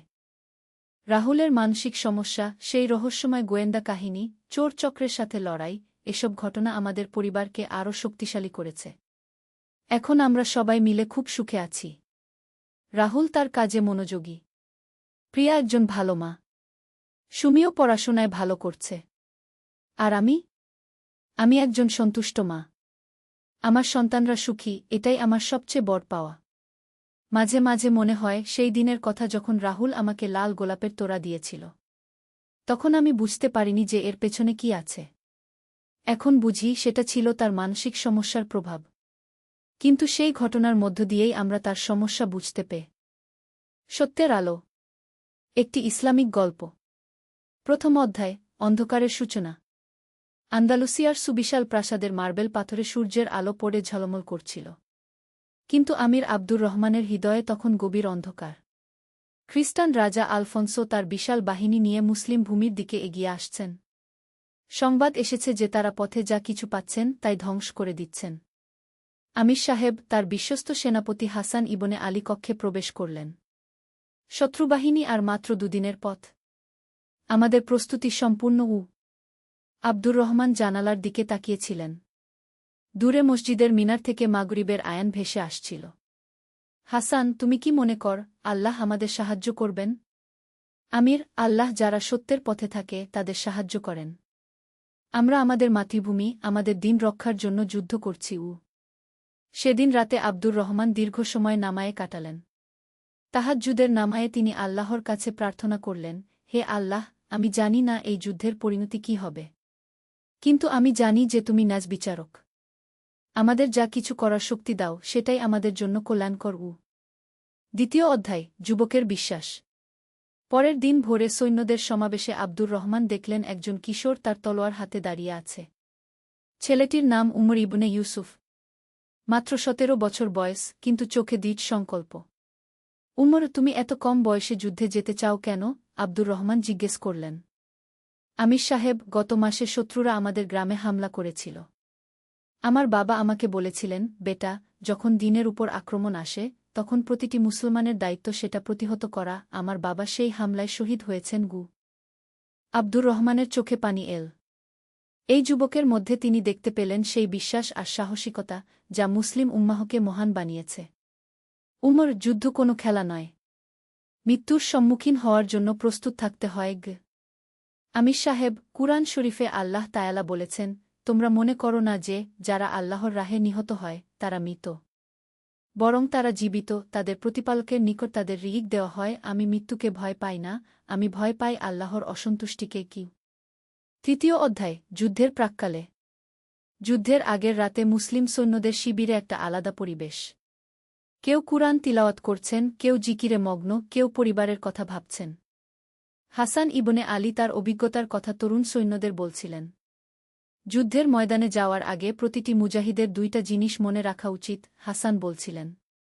প্রথমত, আমরা আল্লাহর জন্য যুদ্ধ করছি, নিজেদের অহংকার বা লোভের জন্য নয়। দ্বিতীয়ত, শত্রুর প্রতিও আমাদের ন্যায় বিচার করতে হবে। নিরীহ মানুষ, বৃদ্ধ, শিশু, নারীদের ক্ষতি করা আমাদের ধর্মে নিষিদ্ধ। উমর প্রশ্ন করল, কিন্তু হাসান চাচা, যদি শত্রুরা আমাদের সাথে এমন ন্যায় বিচার না করে? উমর, আমাদের চরিত্র শত্রুর আচরণের উপর নির্ভর করে না। আমরা মুসলিম, আমাদের আদর্শ রাসূলুল্লাহ শাহ। তিনি সবচেয়ে কঠিন পরিস্থিতিতেও ন্যায় বিচার থেকে সরে আসেননি। রাতের শেষ প্রহরে আব্দুর রহমান তার সৈন্যদের উদ্দেশ্যে শেষ ভাষণ দিলেন। হে আমার ভাইয়েরা, আগামীকাল আমরা যুদ্ধে যাব। কিন্তু মনে রাখবেন, এই যুদ্ধ কোনো ব্যক্তিগত শত্রুতার জন্য নয়। এই যুদ্ধ আমাদের মাতৃভূমি, আমাদের দিন, আমাদের পরিবারের সুরক্ষার জন্য। আল্লাহ যদি আমাদের জয় দান করেন তাহলে আমরা নম্রভাবে তার কৃতজ্ঞতা আদায় করব। আর যদি আমাদের পরাজয় হয় তাহলেও আমরা জানব যে আল্লাহর ফয়সালাই চূড়ান্ত। চতুর্থ অধ্যায়, সংঘর্ষ। পরদিন সূর্যোদয়ের সাথে সাথে 2 বাহিনী মুখোমুখি হল। আলফোনসোর বাহিনী সংখ্যায় বেশি, অস্ত্রশস্ত্রেও এগিয়ে। কিন্তু মুসলিম সৈন্যদের চোখে এক আলাদা দীপ্তি। যুদ্ধ শুরুর আগে আব্দুর রহমান তার সৈন্যদের সাথে দোয়া করলেন, রাব্বানা আফরিক আলাইনা সবরান ওয়া সাব্বিত আকদামানা ওয়ানসুরনা আলাল কাউমিল কাফিরিনগু। হে আমাদের প্রতিপালক, আমাদের উপর ধৈর্য ঢেলে দাও, আমাদের পা দৃঢ় করে দাও, আর কাফেরদের বিরুদ্ধে আমাদের সাহায্য কর। যুদ্ধ প্রচণ্ড ভয়াবহ আকার ধারণ করল। উমর তার তলোয়ার হাতে বীরত্বের সাথে যুদ্ধ করছিল। একসময় একটি শত্রু সৈন্য তার পিঠের দিক থেকে আক্রমণ করতে গেল, কিন্তু হাসান ইবনে আলী তাকে রক্ষা করলেন। এই সময় হাসানের বুকে একটি তীর বিঁধে গেল। উমর কান্নায় ভেঙে পড়ল। হাসান চাচা, আপনি কেন আমাকে বাঁচাতে গেলেন? রক্তক্ষরণের মাঝেও হাসান মুস্কি হাসলেন। উমর, তুমি এই উম্মাহর ভবিষ্যৎ। আমার মতো বুড়োর চেয়ে তোমার জীবন বেশি গুরুত্বপূর্ণ। আল্লাহর কাছে আমার জন্য দোয়া করব। হাসানের মৃত্যু উমরের মনে গভীর প্রভাব ফেল। তিনি বুঝলেন যে জিহাদ শুধু যুদ্ধ নয়, এটা ত্যাগের নাম, এটা মানবতার সেবার নাম। পঞ্চম অধ্যায়, অপ্রত্যাশিত মোড়। যুদ্ধ দিনভর চল। সন্ধ্যার সময় মুসলিম বাহিনী ক্লান্ত হয়ে পড়েছে, কিন্তু তারা হাল ছাড়েনি। এমন সময় উমর দেখল যে শত্রুবাহিনীর একজন সৈন্য আহত অবস্থায় পড়ে আছে। সে একটা খ্রিস্টান সৈন্য, কিন্তু তার অবস্থা খুবই খারাপ। উমর দ্বিধায় পড়ে গেল। এটা তার শত্রু, কিন্তু তার মানবিক দায়িত্ব কি? তার মনে পড়ে গেল হাসানের কথা, নিরীহ মানুষদের ক্ষতি করা আমাদের ধর্মে নিষিদ্ধ। এই আহত সৈন্যটি এখন আর হুমকি নয়, সে একজন সাহায্যপ্রার্থী মানুষ। উমর তার পানির পাত্র থেকে ওই খ্রিস্টান সৈন্যকে পানি খাওয়াল এবং তার ক্ষতের উপর কাপড় বেঁধে দিল। খ্রিস্টান সৈন্যটি অবাক হয়ে জিজ্ঞেস করল, তুমি আমার শত্রু, তাহলে আমাকে সাহায্য করছ কেন? কারণ আমার ধর্ম আমাকে শেখায় যে মানবিকতা সবার উপরে। উমর উত্তর দিল। এই ঘটনা সেই খ্রিস্টান সৈন্যের মনে গভীর প্রভাব ফেল। তার নাম ছিল পেড্রো। তিনি কখনো ভাবেননি যে তার শত্রুরা এত উদার মানসিকতার হতে পারে। ষষ্ঠ অধ্যায়, সন্ধির প্রস্তাব। যুদ্ধ ৩ দিন চলার পর উভয় পক্ষেরই অবস্থা খারাপ। রাজা আলফোন্সো বুঝতে পারলেন যে মুসলমানরা এত সহজে হার মানবে না। আর আব্দুর রহমানও দেখলেন যে তার সৈন্য সংখ্যা কমে আসছে। এমন সময় একটা অপ্রত্যাশিত ঘটনা ঘটল। যে পেড্রো উমরের কাছ থেকে সাহায্য পেয়েছিল সে রাজা আলফোন্সোর কাছে গিয়ে বল, আপনার ম্যাজেস্টি, এই মুসলমানরা যেমনটা আমাদের বলা হয়েছে তারা তেমন নয়। তারা অসভ্য বা নিষ্ঠুর নয়। একজন মুসলিম যুবক আমার জীবন বাঁচিয়েছে, অথচ সে আমার শত্রু ছিল। আলফোন্সো চিন্তায় পড়ে গেলেন। তিনি যুদ্ধ চালিয়ে যেতে পারেন, কিন্তু এর ফলাফল অনিশ্চিত। উভয় পক্ষেই অনেক রক্তপাত হয়েছে। পরদিন আলফোন্সো সন্ধির প্রস্তাব পাঠালেন। আব্দুর রহমান তার পরামর্শদাতাদের সাথে বিষয়টা নিয়ে আলোচনা করলেন। আমির সাহেব, আমাদের অবস্থা খুব একটা ভালো নয়, এক সেনাপতি বলল। সন্ধি আমাদের জন্য মঙ্গলজনক হতে পারে কি? কিন্তু সন্ধির শর্ত কি? অন্য একজন প্রশ্ন করল। আব্দুর রহমান গভীরভাবে চিন্তা করলেন। তিনি জানতেন যে ইসলাম শান্তি চায়, যুদ্ধ নয়। কুরআনেই বলা আছে, যদি তারা শান্তির দিকে ঝুঁকে পড়ে তাহলে তুমিও সেদিকে ঝুঁকে পড়ো। সপ্তম অধ্যায়, শান্তির আলো। সন্ধির আলোচনা হল। আলফোন্সো প্রস্তাব করলেন যে তিনি মুসলিম ভূমিতে আক্রমণ বন্ধ করবেন, বিনিময়ে আব্দুর রহমান কিছু ভূমি ছেড়ে দেবেন। কিন্তু আব্দুর রহমান একটা শর্ত রাখলেন, রাজা আলফোন্সো, আমি আপনার প্রস্তাবে রাজি। তবে একটা শর্ত আছে। যেসব মুসলিম ওই অঞ্চলে থাকবে তাদের ধর্ম পালনের স্বাধীনতা থাকতে হবে। তাদের মসজিদ, তাদের স্কুল, তাদের সম্পত্তি সব নিরাপদ থাকতে হবে। আলফোন্সো রাজি হয়ে গেলেন। তিনি বুঝতে পেরেছিলেন যে মুসলমানরা শুধু যোদ্ধা নয়, তারা সভ্যতার বাহকও। সন্ধি স্বাক্ষরের দিন উমর আব্দুর রহমানকে জিজ্ঞেস করল, আমির সাহেব, আমরা কি হেরে গেলাম? আব্দুর রহমান মুস্কি হেসে বললেন, উমর, জয়পরাজয় শুধু যুদ্ধক্ষেত্রে মাপা হয় না। আমরা আমাদের সম্মান রক্ষা করেছি। আমরা প্রমাণ করেছি যে মুসলমানরা কাপুরুষ নয়। আর সবচেয়ে বড় কথা, আমরা শান্তি এনেছি। আর শান্তি সবসময় যুদ্ধের চেয়ে শ্রেয়। অষ্টম অধ্যায়, বিজয়ের প্রকৃত অর্থ। সন্ধির পর উমর এক অদ্ভুত শান্তি অনুভব করল। যুদ্ধের সময় সে শুধু শত্রুকে পরাজিত করার কথা ভেবেছিল। কিন্তু এখন সে বুঝতে পারছিল যে ইসলামের প্রকৃত জয় অন্য কিছুতে। কয়েকদিন পর উমর দেখল যে পেড্রো তাকে খুঁজতে এসেছে। পেড্রো তার হাতে একটা বই নিয়ে এসেছিল। উমর, আমি তোমার ধর্ম সম্পর্কে জানতে চাই, পেড্রো বলল।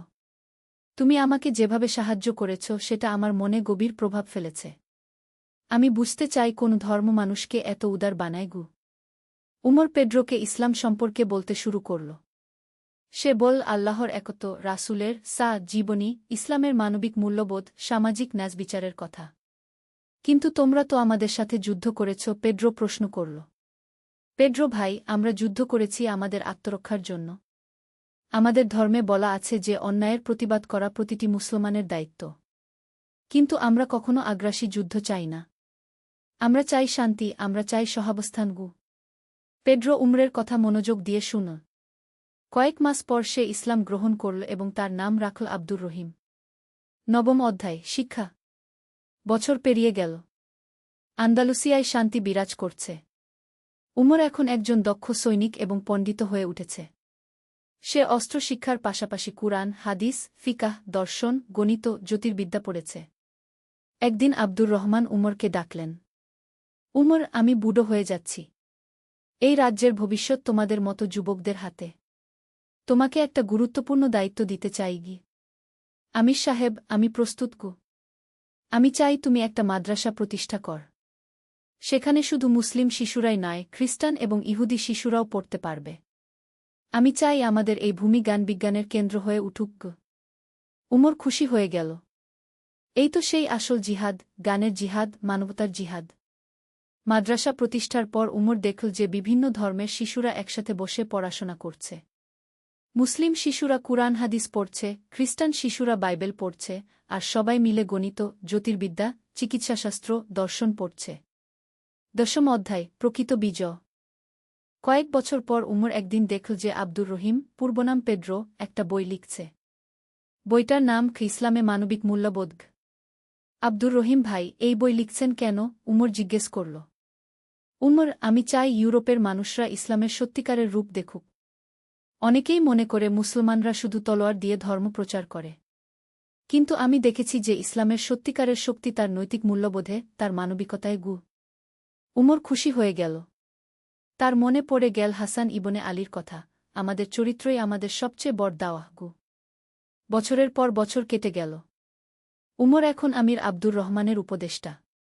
একদিন তার কাছে খবর এল যে ইউরোপের বিভিন্ন দেশ থেকে পণ্ডিতরা আন্দালুসিয়ায় এসে জ্ঞান অর্জন করতে চান।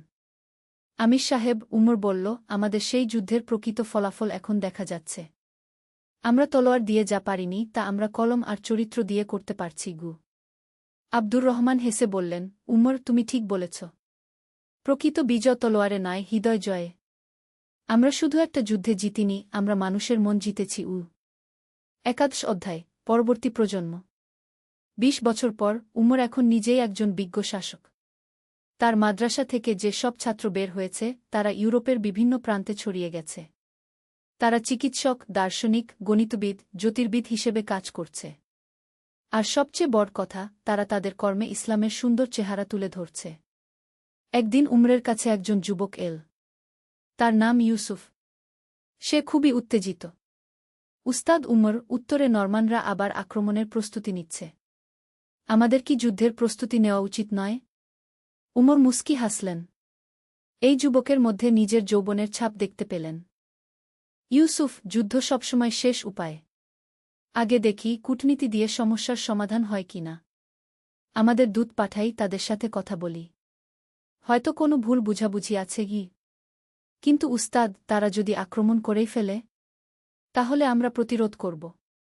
কিন্তু আমাদের উদ্দেশ্য হবে আত্মরক্ষা, ধ্বংস নয়। আর যুদ্ধ শেষে আমাদের ব্যবহার এমন হতে হবে যেন শত্রু আমাদের সম্মান করে।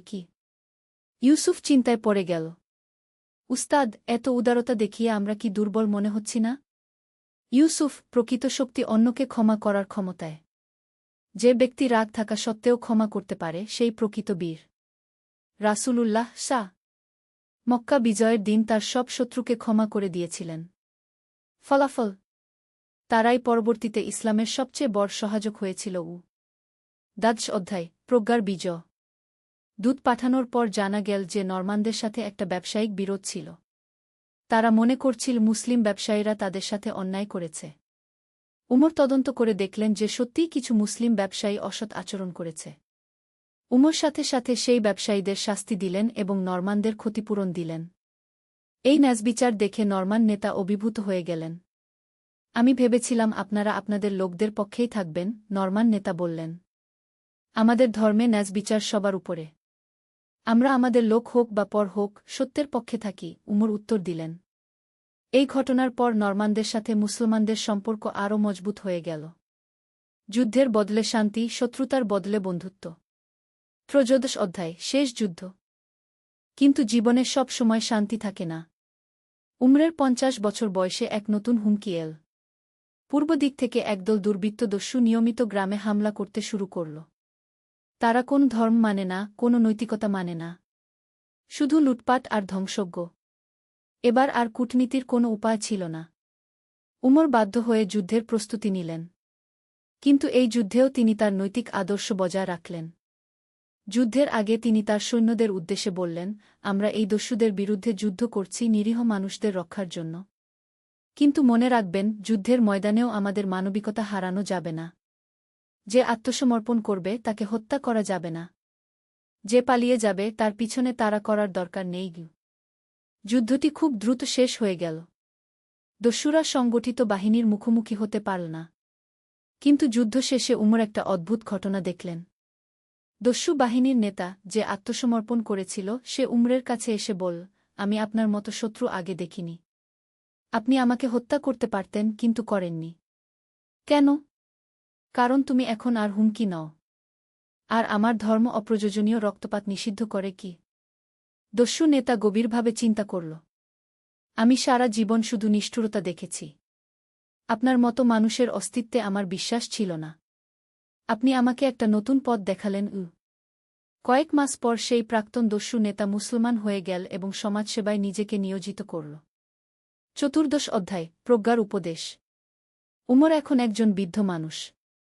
তার চুল সাদা হয়ে গেছে, কিন্তু চোখে এখনও সেই তারুণ্যের আগুন। তার চারপাশে জড়ো হয়েছে নতুন প্রজন্মের যুবকরা। একদিন এক যুবক তাকে জিজ্ঞেস করল, উস্তাদ উমর, আপনি এত যুদ্ধ দেখেছেন, জিহাদের প্রকৃত অর্থ কি? উমর একটু ভেবে বললেন, বেটা, জিহাদ মানে সংগ্রাম। আর এই সংগ্রাম কয়েক ধরনের। প্রথমত, নিজের মন থেকে খারাপ গুণাবলী দূর করার সংগ্রাম, এটা জিহাদুন নফস। দ্বিতীয়ত, সমাজ থেকে অন্যায় অবিচার দূর করার সংগ্রাম। তৃতীয়ত, জ্ঞান অর্জন ও প্রচারের সংগ্রাম। আর সবশেষে, যখন আর কোনো উপায় থাকে না, তখন আত্মরক্ষার জন্য অস্ত্র হাতে নেওয়ার সংগ্রাম। কিন্তু উস্তাদ, কোনটা সবচেয়ে গুরুত্বপূর্ণ? প্রথমটা। যে ব্যক্তি নিজের মনকে জয় করতে পারে না, সে অন্য কোনো জিহাদে সফল হতে পারে না। রাসূলুল্লাহ সা বলেছেন, আমরা ছোট জিহাদ, যুদ্ধ থেকে ফিরে বড় জিহাদের, আত্মশুদ্ধির দিকে যাচ্ছি। অন্য একজন যুবক প্রশ্ন করল, তাহলে কি যুদ্ধ একেবারেই খারাপ? না বেটা, অন্যায়ের বিরুদ্ধে প্রতিরোধ কখনো খারাপ নয়।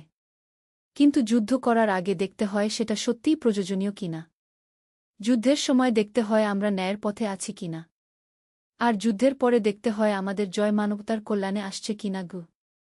৫ম অধ্যায়, উত্তরাধিকার। উমর তার শেষ দিনগুলিতে একটি বই লিখতে শুরু করলেন। বইটির নাম দিলেন জিহাদের প্রকৃত অর্থ। সেই বইতে তিনি লিখলেন, আমার প্রিয় ভাইয়েরা, আমি এই দীর্ঘ জীবনে অনেক যুদ্ধ দেখেছি, অনেক সংঘাত দেখেছি। কিন্তু আমি যা শিখেছি তা হল, প্রকৃত জিহাদ আসলে শান্তি প্রতিষ্ঠার জন্য। আমরা যুদ্ধ করি যেন পরবর্তী প্রজন্মকে যুদ্ধ করতে না হয়। ইসলাম শান্তির ধর্ম। আমরা অস্ত্র হাতে নেই শুধুমাত্র নিরীহ মানুষদের রক্ষা করার জন্য, অত্যাচারীদের থামানোর জন্য। কিন্তু আমাদের সবচেয়ে শক্তিশালী অস্ত্র হল আমাদের চরিত্র, আমাদের জ্ঞান, আমাদের ন্যায়বিচার। যখন একজন অমুসলিম আমাদের ন্যায়বিচার দেখে ইসলাম গ্রহণ করে, সেটা হাজারো তলোয়ারের চেয়ে বড় বিজয়। যখন আমাদের জ্ঞান-বিজ্ঞান পৃথিবীতে কল্যাণ নিয়ে আসে, সেটা যে কোনো যুদ্ধজয়ের চেয়ে মহান। আমার উত্তরসূরিদের কাছে আমার অনুরোধ, তোমরা শক্তিশালী হও, কিন্তু অন্যায়কারী হজো না।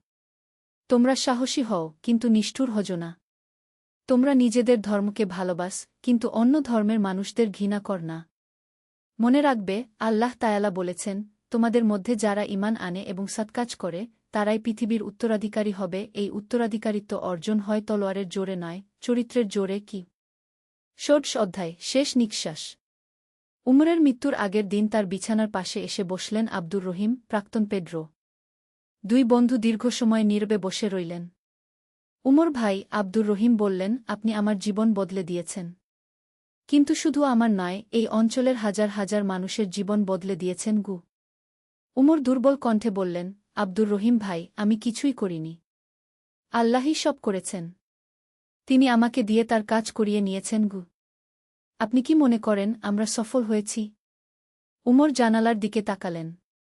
বাইরে বিভিন্ন ধর্মের শিশুরা একসাথে খেলছে। মুসলিম, খ্রিস্টান, ইহুদি শিশুরা কোনো ভেদাভেদ ছাড়াই। দেখুন আব্দুর রহিম ভাই, ওই শিশুদের। তারাই আমাদের সবচেয়ে বড় সাফল্য। আমরা তাদের জন্য একটা শান্তিপূর্ণ পৃথিবী রেখে যেতে পেরেছি। তারা বড় হবে ভালোবাসায়, বিদ্বেষে নয়। সেই রাতে উমর শেষবারের মতো তাহাজ্জুদের নামায় পড়লেন। সিজদায় গিয়ে তিনি দোয়া করলেন, হে আল্লাহ, আমি তোমার কাছে ক্ষমা চাই। আমার জীবনের যত ভুল ত্রুটি সব মাফ করে দাও। আমি যদি কারো কোনো ক্ষতি করে থাকি, তাও মাফ করে দাও। আর আমার পরবর্তী প্রজন্মকে সঠিক পথে রেখো। পরদিন ফজরের নামায়ের পর উমর ইবনে ইউসুফ শেষ নিঃশ্বাস ত্যাগ করলেন। তার মুখে ছিল গভীর শান্তির হাসি। সমাপ্তি, অনন্তকালের গল্প। উমরের জানায়ায় হাজার হাজার মানুষ এসেছিল। শুধু মুসলিম নয়, খ্রিস্টান, ইহুদি, এমনকি অন্য ধর্মের মানুষরাও। সবার চোখে পানি। এক খ্রিস্টান বৃদ্ধ বলছিলেন, উমর আমাদের শিখিয়েছেন যে ধর্ম মানুষকে পরস্পরের শত্রু বানায় না, মানুষের সংকীর্ণতায় শত্রুতা সৃষ্টি করে। কি? এক ইহুদি পণ্ডিত বলছিলেন, আমি উমরের কাছ থেকে শিখেছি যে সত্যিকারের ধর্মীয় ব্যক্তি সবার সাথে ন্যায়বিচার করেন। আর এক মুসলিম যুবক বলছিল, উমর চাচা আমাদের দেখিয়েছেন যে জিহাদের প্রকৃত অর্থ হল মানবতার সেবা। উমরের কবরের উপর লেখা হয়েছিল, এখানে শুয়ে আছেন উমর ইবনে ইউসুফ, যিনি তলোয়ার তুলেছিলেন সত্যের পক্ষে, কিন্তু জিতেছিলেন হৃদয়ের শক্তিতে। যিনি যুদ্ধ করেছিলেন শান্তির জন্য এবং শত্রুদের বানিয়েছিলেন বন্ধু। আল্লাহ তাকে জান্নাতুল ফিরদাউস নসিব করুন। উপসংহার, শিক্ষা ও প্রেরণা। এই গল্পের মধ্য দিয়ে আমরা শিখতে পারি ১. জিহাদের প্রকৃত অর্থ। জিহাদ মানে শুধু যুদ্ধ নয়, বরং সত্য ও ন্যায়ের পক্ষে সংগ্রাম। ২. চরিত্রের শক্তি। অস্ত্রের চেয়ে চরিত্রের শক্তি বেশি প্রভাবশালী। ৩. মানবিকতা। যুদ্ধের মধ্যেও মানবিকতা বজায় রাখা সম্ভব এবং প্রয়োজনীয়। ৪. ক্ষমার মাহাত্ম্য। ক্ষমা করার মধ্যেই প্রকৃত শক্তি নিহিত। ৫. শান্তির মূল্য। যুদ্ধ করি শান্তি প্রতিষ্ঠার জন্য, ধ্বংসের জন্য নয়। ৬. সহাবস্থান। বিভিন্ন ধর্মের মানুষ একসাথে শান্তিতে বসবাস করতে পারে। ৭. জ্ঞানের গুরুত্ব। শিক্ষা ও জ্ঞানী মানুষের প্রকৃত মুক্তি। উমরের গল্প আজও প্রাসঙ্গিক। আজকের যুগেও আমাদের সবচেয়ে বড় জিহাদ হল অজ্ঞতা, কুসংস্কার, অন্যায় এবং বিদ্বেষের বিরুদ্ধে সংগ্রাম। আমরা যদি উমরের মতো চরিত্র ও প্রজ্ঞা অর্জন করতে পারি, তাহলে আমরাও আমাদের সমাজে শান্তি ও কল্যাণ নিয়ে আসতে পারব। আল্লাহ আমাদের সবাইকে সঠিক পথে চলার তৌফিক দান করুন। আমিন। গল্পের সমাপ্তি। আল্লাহর রহমত। একটি ইসলামিক গল্প। প্রথম অধ্যায়, হারিয়ে যাওয়া পথ। অনেক বছর আগের কথা। দামেস্কের কাছে একটি ছোট্ট গ্রামে ইব্রাহিম নামে এক যুবক বাস করত। সে ছিল একজন দক্ষ কামার।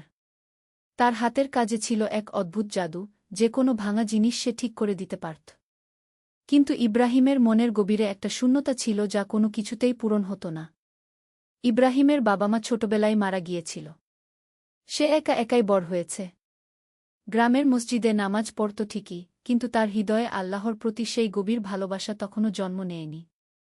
সে শুধু অভ্যাসবশত ধর্মীয় কাজকর্ম করত। একদিন সকালে ইব্রাহিমের কামারশালায় এক রহস্যময় বৃদ্ধ লোক এল। তার চোখে ছিল এক অদ্ভুত জ্যোতি, যেন সে অনেক কিছু দেখেছে, অনেক কিছু জানে। বৃদ্ধ লোকটি একটি পুরানো তরবারি এনেছিল যার ফলা সম্পূর্ণ ভেঙে গিয়েছিল। বেটা, এই তরবারিটা ঠিক করতে পারবে? বৃদ্ধ লোক জিজ্ঞেস করল।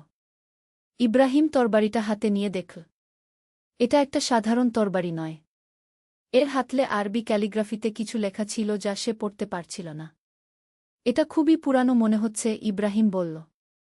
হ্যাঁ, আমি ঠিক করতে পারব। তবে সময় লাগবে গু। বৃদ্ধ লোক হাসল। সময়ের কোনো তাড়া নেই বেটা। তবে মনে রেখো, এই তরবারি শুধু একটি অস্ত্র নয়। এর সাথে জড়িয়ে আছে এক মহান ইতিহাস। কি ইতিহাস? ইব্রাহিম কৌতূহলী হয়ে জিজ্ঞেস করল। তা জানতে হলে তোমাকে একটি যাত্রায় যেতে হবে, বৃদ্ধ লোক বলল। তুমি কি প্রস্তুত? ইব্রাহিম একটু ভাবল। তার জীবন একঘেয়ে হয়ে গিয়েছিল। প্রতিদিন একই কাজ, একই রুটিন। হয়তো একটা পরিবর্তন ভালোই হবে। আমি প্রস্তুত, সে উত্তর দিল। দ্বিতীয় অধ্যায়, আল হাকিমের খোঁজে। বৃদ্ধ লোকটি ইব্রাহিমকে বলল যে তার নাম উমর। তিনি বহু বছর ধরে এই তরবারির সঠিক মালিক খুঁজছেন। এই তরবারিটি ছিল বিখ্যাত সুফি সাধক আল হাকিমের। আল হাকিম ছিলেন একজন ন্যায়পরায়ণ শাসক যিনি তার প্রজাদের সেবায় নিজের জীবন উৎসর্গ করেছিলেন। আল হাকিমের কবর কোথায়? ইব্রাহিম জিজ্ঞেস করল। সেটাই তো খুঁজে বের করতে হবে, উমর বলল। শুনেছি তার কবর পাহাড়ের চূড়ায় কোনো এক নির্জন জায়গায়। কিন্তু সেখানে পৌঁছানোর পথ খুবই কঠিন। পরদিন ভোরে ইব্রাহিম ও উমর যাত্রা শুরু করল। তারা উট নিয়ে মরুভূমির দিকে রওনা দিল। পথে তারা বিভিন্ন গ্রামে থেমে মানুষের কাছে আল হাকিমের কথা জিজ্ঞেস করত। প্রথম গ্রামে তারা একজন বৃদ্ধা মহিলার দেখা পেল। তিনি তাদের চা খেতে দিলেন এবং বললেন, আল হাকিমের কথা আমার দাদিমা বলতেন। তিনি বলতেন, আল হাকিম এমন একজন মানুষ ছিলেন যিনি অন্ধকার রাতে পথ হারানো মানুষদের জন্য আলো হয়ে দাঁড়িয়েছিলেন। তার দেশে কোনো গরিব ক্ষুধার্ত থাকত না। তার কবর কোথায় আছে জানেন? উমর জিজ্ঞেস করল। বৃদ্ধা ভাবল কিছুক্ষণ। শুনেছি উত্তরের পাহাড়ে কোথাও। তবে সেখানে যাওয়ার পথে অনেক বিপদ আছে। তৃতীয় অধ্যায়, পরীক্ষার সময়। দুদিন যাত্রার পর ইব্রাহিম ও উমর একটি পাহাড়ি এলাকায় পৌঁছাল। পথ ছিল অত্যন্ত দুর্গম। তারা যখন একটি সংকীর্ণ গিরিপথ দিয়ে যাচ্ছিল, তখন হঠাৎ আকাশে কালো মেঘ জমল এবং প্রচণ্ড ঝড় শুরু হল। বৃষ্টিতে ভিজতে ভিজতে তারা একটি গুহার আশ্রয় নিল। গুহার ভেতরে ইতিমধ্যে একজন অপরিচিত লোক বসেছিল। সে দেখতে খুবই দুর্বল এবং অসুস্থ। আসসালামু আলাইকুম, ইব্রাহিম অপরিচিত লোকটিকে সালাম দিল। ওয়া আলাইকুমুসসালাম, লোকটি দুর্বল স্বরে উত্তর দিল। আমার নাম ইউসুফ। আমি 3 দিন ধরে এই গুহায় আছি। খাবার শেষ হয়ে গেছে। ইব্রাহিম তার ব্যাগ থেকে যে সামান্য খাবার ছিল তা বের করল। উমর তাকে থামাতে গেল। আমাদের নিজেদেরই যথেষ্ট খাবার নেই, উমর ফিসফিস করে বলল। আমাদের এখনো অনেক পথ যেতে হবে গু। কিন্তু ইব্রাহিম তার কথা শুনল না। সে ইউসুফকে তার সব খাবার দিয়ে দিল। এটা নিন। আল্লাহ আমাদের জন্য ব্যবস্থা করবেন, ইব্রাহিম বলল। ইউসুফ কৃতজ্ঞচিত্তে খাবার নিল। আল্লাহ তোমার মঙ্গল করুন, ভাই। তুমি আমার জীবন বাঁচালে গু। ঝড় থামার পর ইউসুফ তাদের বিদায় জানাল। যাওয়ার আগে সে ইব্রাহিমকে একটি ছোট কাগজ দিল। এটা একটি মানচিত্র। এটা তোমার কাজে লাগতে পারে, সে বলল। চতুর্থ অধ্যায়, সত্যিকারের সম্পদ। কাগজটি খুলে দেখে ইব্রাহিম অবাক হয়ে গেল। এটা আল হাকিমের কবরের স্থান নির্দেশ করে একটি মানচিত্র। এটা কিভাবে সম্ভব? উমর বিস্মিত হয়ে বলল। আল্লাহর ইচ্ছা, ইব্রাহিম সরল বিশ্বাসে উত্তর দিল। মানচিত্র অনুসরণ করে তারা আরও 2 দিন পথ চলার পর একটি উঁচু পাহাড়ের চূড়ায় পৌঁছাল। সেখানে একটি সাদামাটা কবর ছিল। কবরের মাথায় একটি পাথরে আরবিতে লেখা ছিল, এখানে শায়িত আছেন আল হাকিম ইবনে আবদুল্লাহ, যিনি আল্লাহর পথে জীবন অতিবাহিত করেছেন এবং মানুষের সেবায় নিজেকে উৎসর্গ করেছেন গু। উমর কবরের কাছে গিয়ে দোয়া পড়তে শুরু করল। ইব্রাহিমও তার সাথে যোগ দিল। হঠাৎ ইব্রাহিমের হৃদয়ে এক অদ্ভুত পরিবর্তন অনুভূত হল। তার চোখে পানি এসে গেল। প্রথমবারের মতো সে আল্লাহর কাছাকাছি অনুভব করল। উমর কাকা, সে বলল, আমি এতদিন সত্যিকারের জীবনের অর্থই বুঝতে পারিনি গিয়ে। উমর হাসল। বেটা, এই যাত্রাটাই ছিল তোমার জন্য আল্লাহর পরিকল্পনা। তুমি যে ইউসুফকে খাবার দিয়েছিলে সেটা ছিল তোমার হৃদয়ের পরীক্ষা গো। পঞ্চম অধ্যায়, নতুন জীবনের সূচনা। কবর জিয়ারত শেষে ইব্রাহিম ভাঙা তরবারিটা বের করল।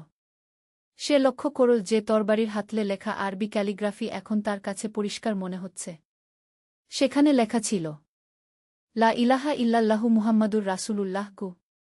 এই তরবারি তোমার, উমর বলল। আল হাকিম চেয়েছিলেন এটা এমন কারো হাতে যাক যে সত্যিকারের ঈমান খুঁজে পেয়েছে গি। কিন্তু আমি কি করব এটা দিয়ে? ইব্রাহিম জিজ্ঞেস করল। এটা একটা প্রতীক, উমর বলল। যেমন আল হাকিম ন্যায়ের জন্য লড়াই করেছিলেন, তেমনি তুমিও তোমার জীবনে ন্যায় ও সত্যের পক্ষে দাঁড়াবে গু। ফেরার পথে ইব্রাহিম লক্ষ্য করল যে তার দৃষ্টিভঙ্গি পুরোপুরি বদলে গেছে। প্রতিটি গাছ, প্রতিটি পাথর, প্রতিটি মানুষ, সবকিছুতেই সে আল্লাহর নিদর্শন দেখতে পাচ্ছিল।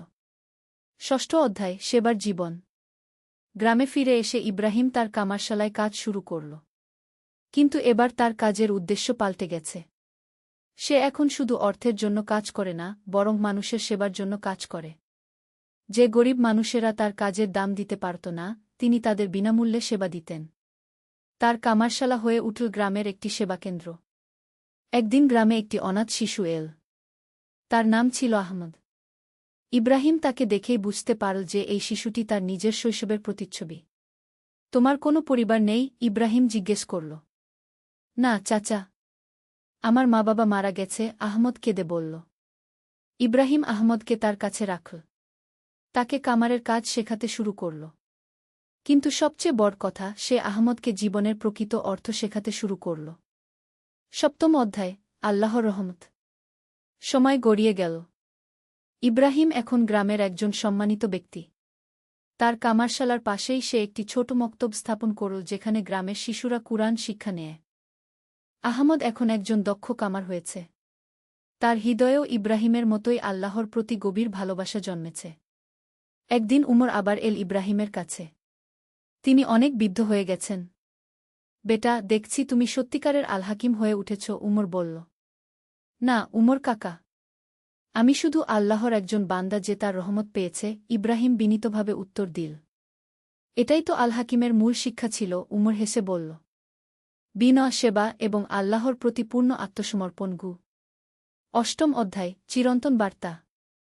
বহু বছর পর ইব্রাহিম যখন বৃদ্ধ হয়েছে তখনও সে তার সেবার কাজ অব্যাহত রেখেছে। গ্রামের মানুষ তাকে হাকিম কাকা বলে ডাকে। একদিন আহমদ তার কাছে এল। উস্তাদ, আপনার কাছ থেকে আমি যা শিখেছি তা কিভাবে পরবর্তী প্রজন্মের কাছে পৌঁছাব? ইব্রাহিম আহমদের দিকে তাকাল। তার চোখে ছিল সেই একই জ্যোতি যা সে অনেক বছর আগে উমরের চোখে দেখেছিল। বেটা, সবচেয়ে বড় শিক্ষা হল উদাহরণ। তুমি যেভাবে জীবনযাপন করবে মানুষ সেটাই শিখবে। আল্লাহর রাস্তায় চলো, মানুষের সেবা করো এবং সবসময় মনে রাখবে, আমরা এই পৃথিবীতে শুধু আমানতদার। আহমদ মাথা নাড়ল। সে বুঝতে পারল যে তারও এখন দায়িত্ব হচ্ছে এই আলোকবর্তিকা পরবর্তী প্রজন্মের হাতে তুলে দেওয়া। নবম অধ্যায়, শেষ অধ্যায় নয়, নতুন সূচনা। ইব্রাহিমের মৃত্যুর পর তার জানাজায় পুরো গ্রামের মানুষ এসেছিল। এমনকি দূরদূরান্ত থেকেও মানুষ এসেছিল। কারণ তার সেবা ও ভালোবাসার খবর চারদিকে ছড়িয়ে পড়েছিল। আহমদ এখন কামারশালা চালায়। তার পাশেও রয়েছে কয়েকজন অনাথ শিশু যাদের সে পালন করে। মক্তবটিও চলছে। সেই পুরানো তরবারিটি এখন মসজিদে রাখা আছে একটি প্রতীক হিসেবে। তার গায়ে এখন আরেকটি লাইন যোগ করা হয়েছে। সত্যিকারের জিহাদ হল নিজের অহংকারের বিরুদ্ধে এবং মানবতার সেবার জন্য। আর মানুষ যখন সেই তরবারি দেখে, তখন তারা মনে করে আল হাকিমের, ইব্রাহিমের এবং তাদের মতো হাজারো মানুষের যারা নিঃস্বার্থভাবে মানুষের সেবা করেছেন। 19তম অধ্যায়, একটি বিশেষ রাত। একদিন রাতে জয়নব তাহাজ্জুদের নামাজ পড়ছিল। হঠাৎ তার মনে একটি চিন্তা এল। সে তার দাদিমাকে জিজ্ঞেস করল, দাদিমা, আমি কি সত্যি এই বড় দায়িত্ব নিতে পারব? বৃদ্ধা মহিলা জয়নবের মাথায় হাত বুলিয়ে বললেন, বেটি, আল্লাহ যখন কাউকে কোনো দায়িত্ব দেন, তখন তিনি সেই দায়িত্ব পালনের শক্তিও দেন। তুমি শুধু চেষ্টা করো, বাকি আল্লাহর উপর ছেড়ে দাও। 20তম অধ্যায়, নারী নেতৃত্বের উদাহরণ।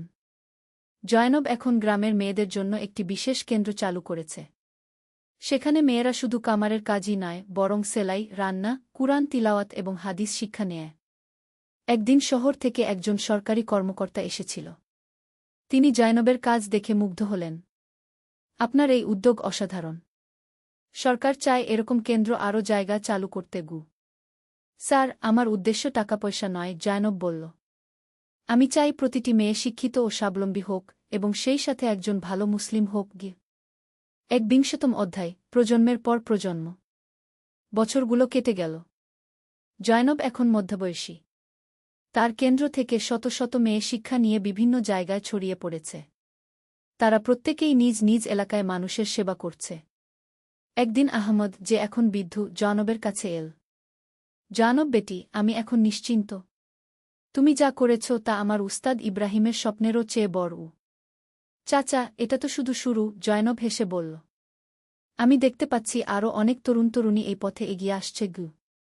22তম অধ্যায়, ভবিষ্যতের বীজ। জয়নবের কেন্দ্রে এখন আমিনা নামে একটি মেয়ে আছে। সে অত্যন্ত মেধাবী এবং সেবাপরায়ণ। একদিন আমিনা জয়নবকে বলল, আপা, আমি বিশ্ববিদ্যালয়ে ইসলামিক স্টাডিজ নিয়ে পড়তে চাই। তারপর ফিরে এসে আমাদের কাজ আরও বড় পরিসরে করতে চাই। জয়নব খুশি হয়ে বল, এটাই তো চাই। তুমি পড়াশোনা শেষ করে এসো। তোমার জন্য অপেক্ষা করব। 23তম অধ্যায়, আন্তর্জাতিক স্বীকৃতি।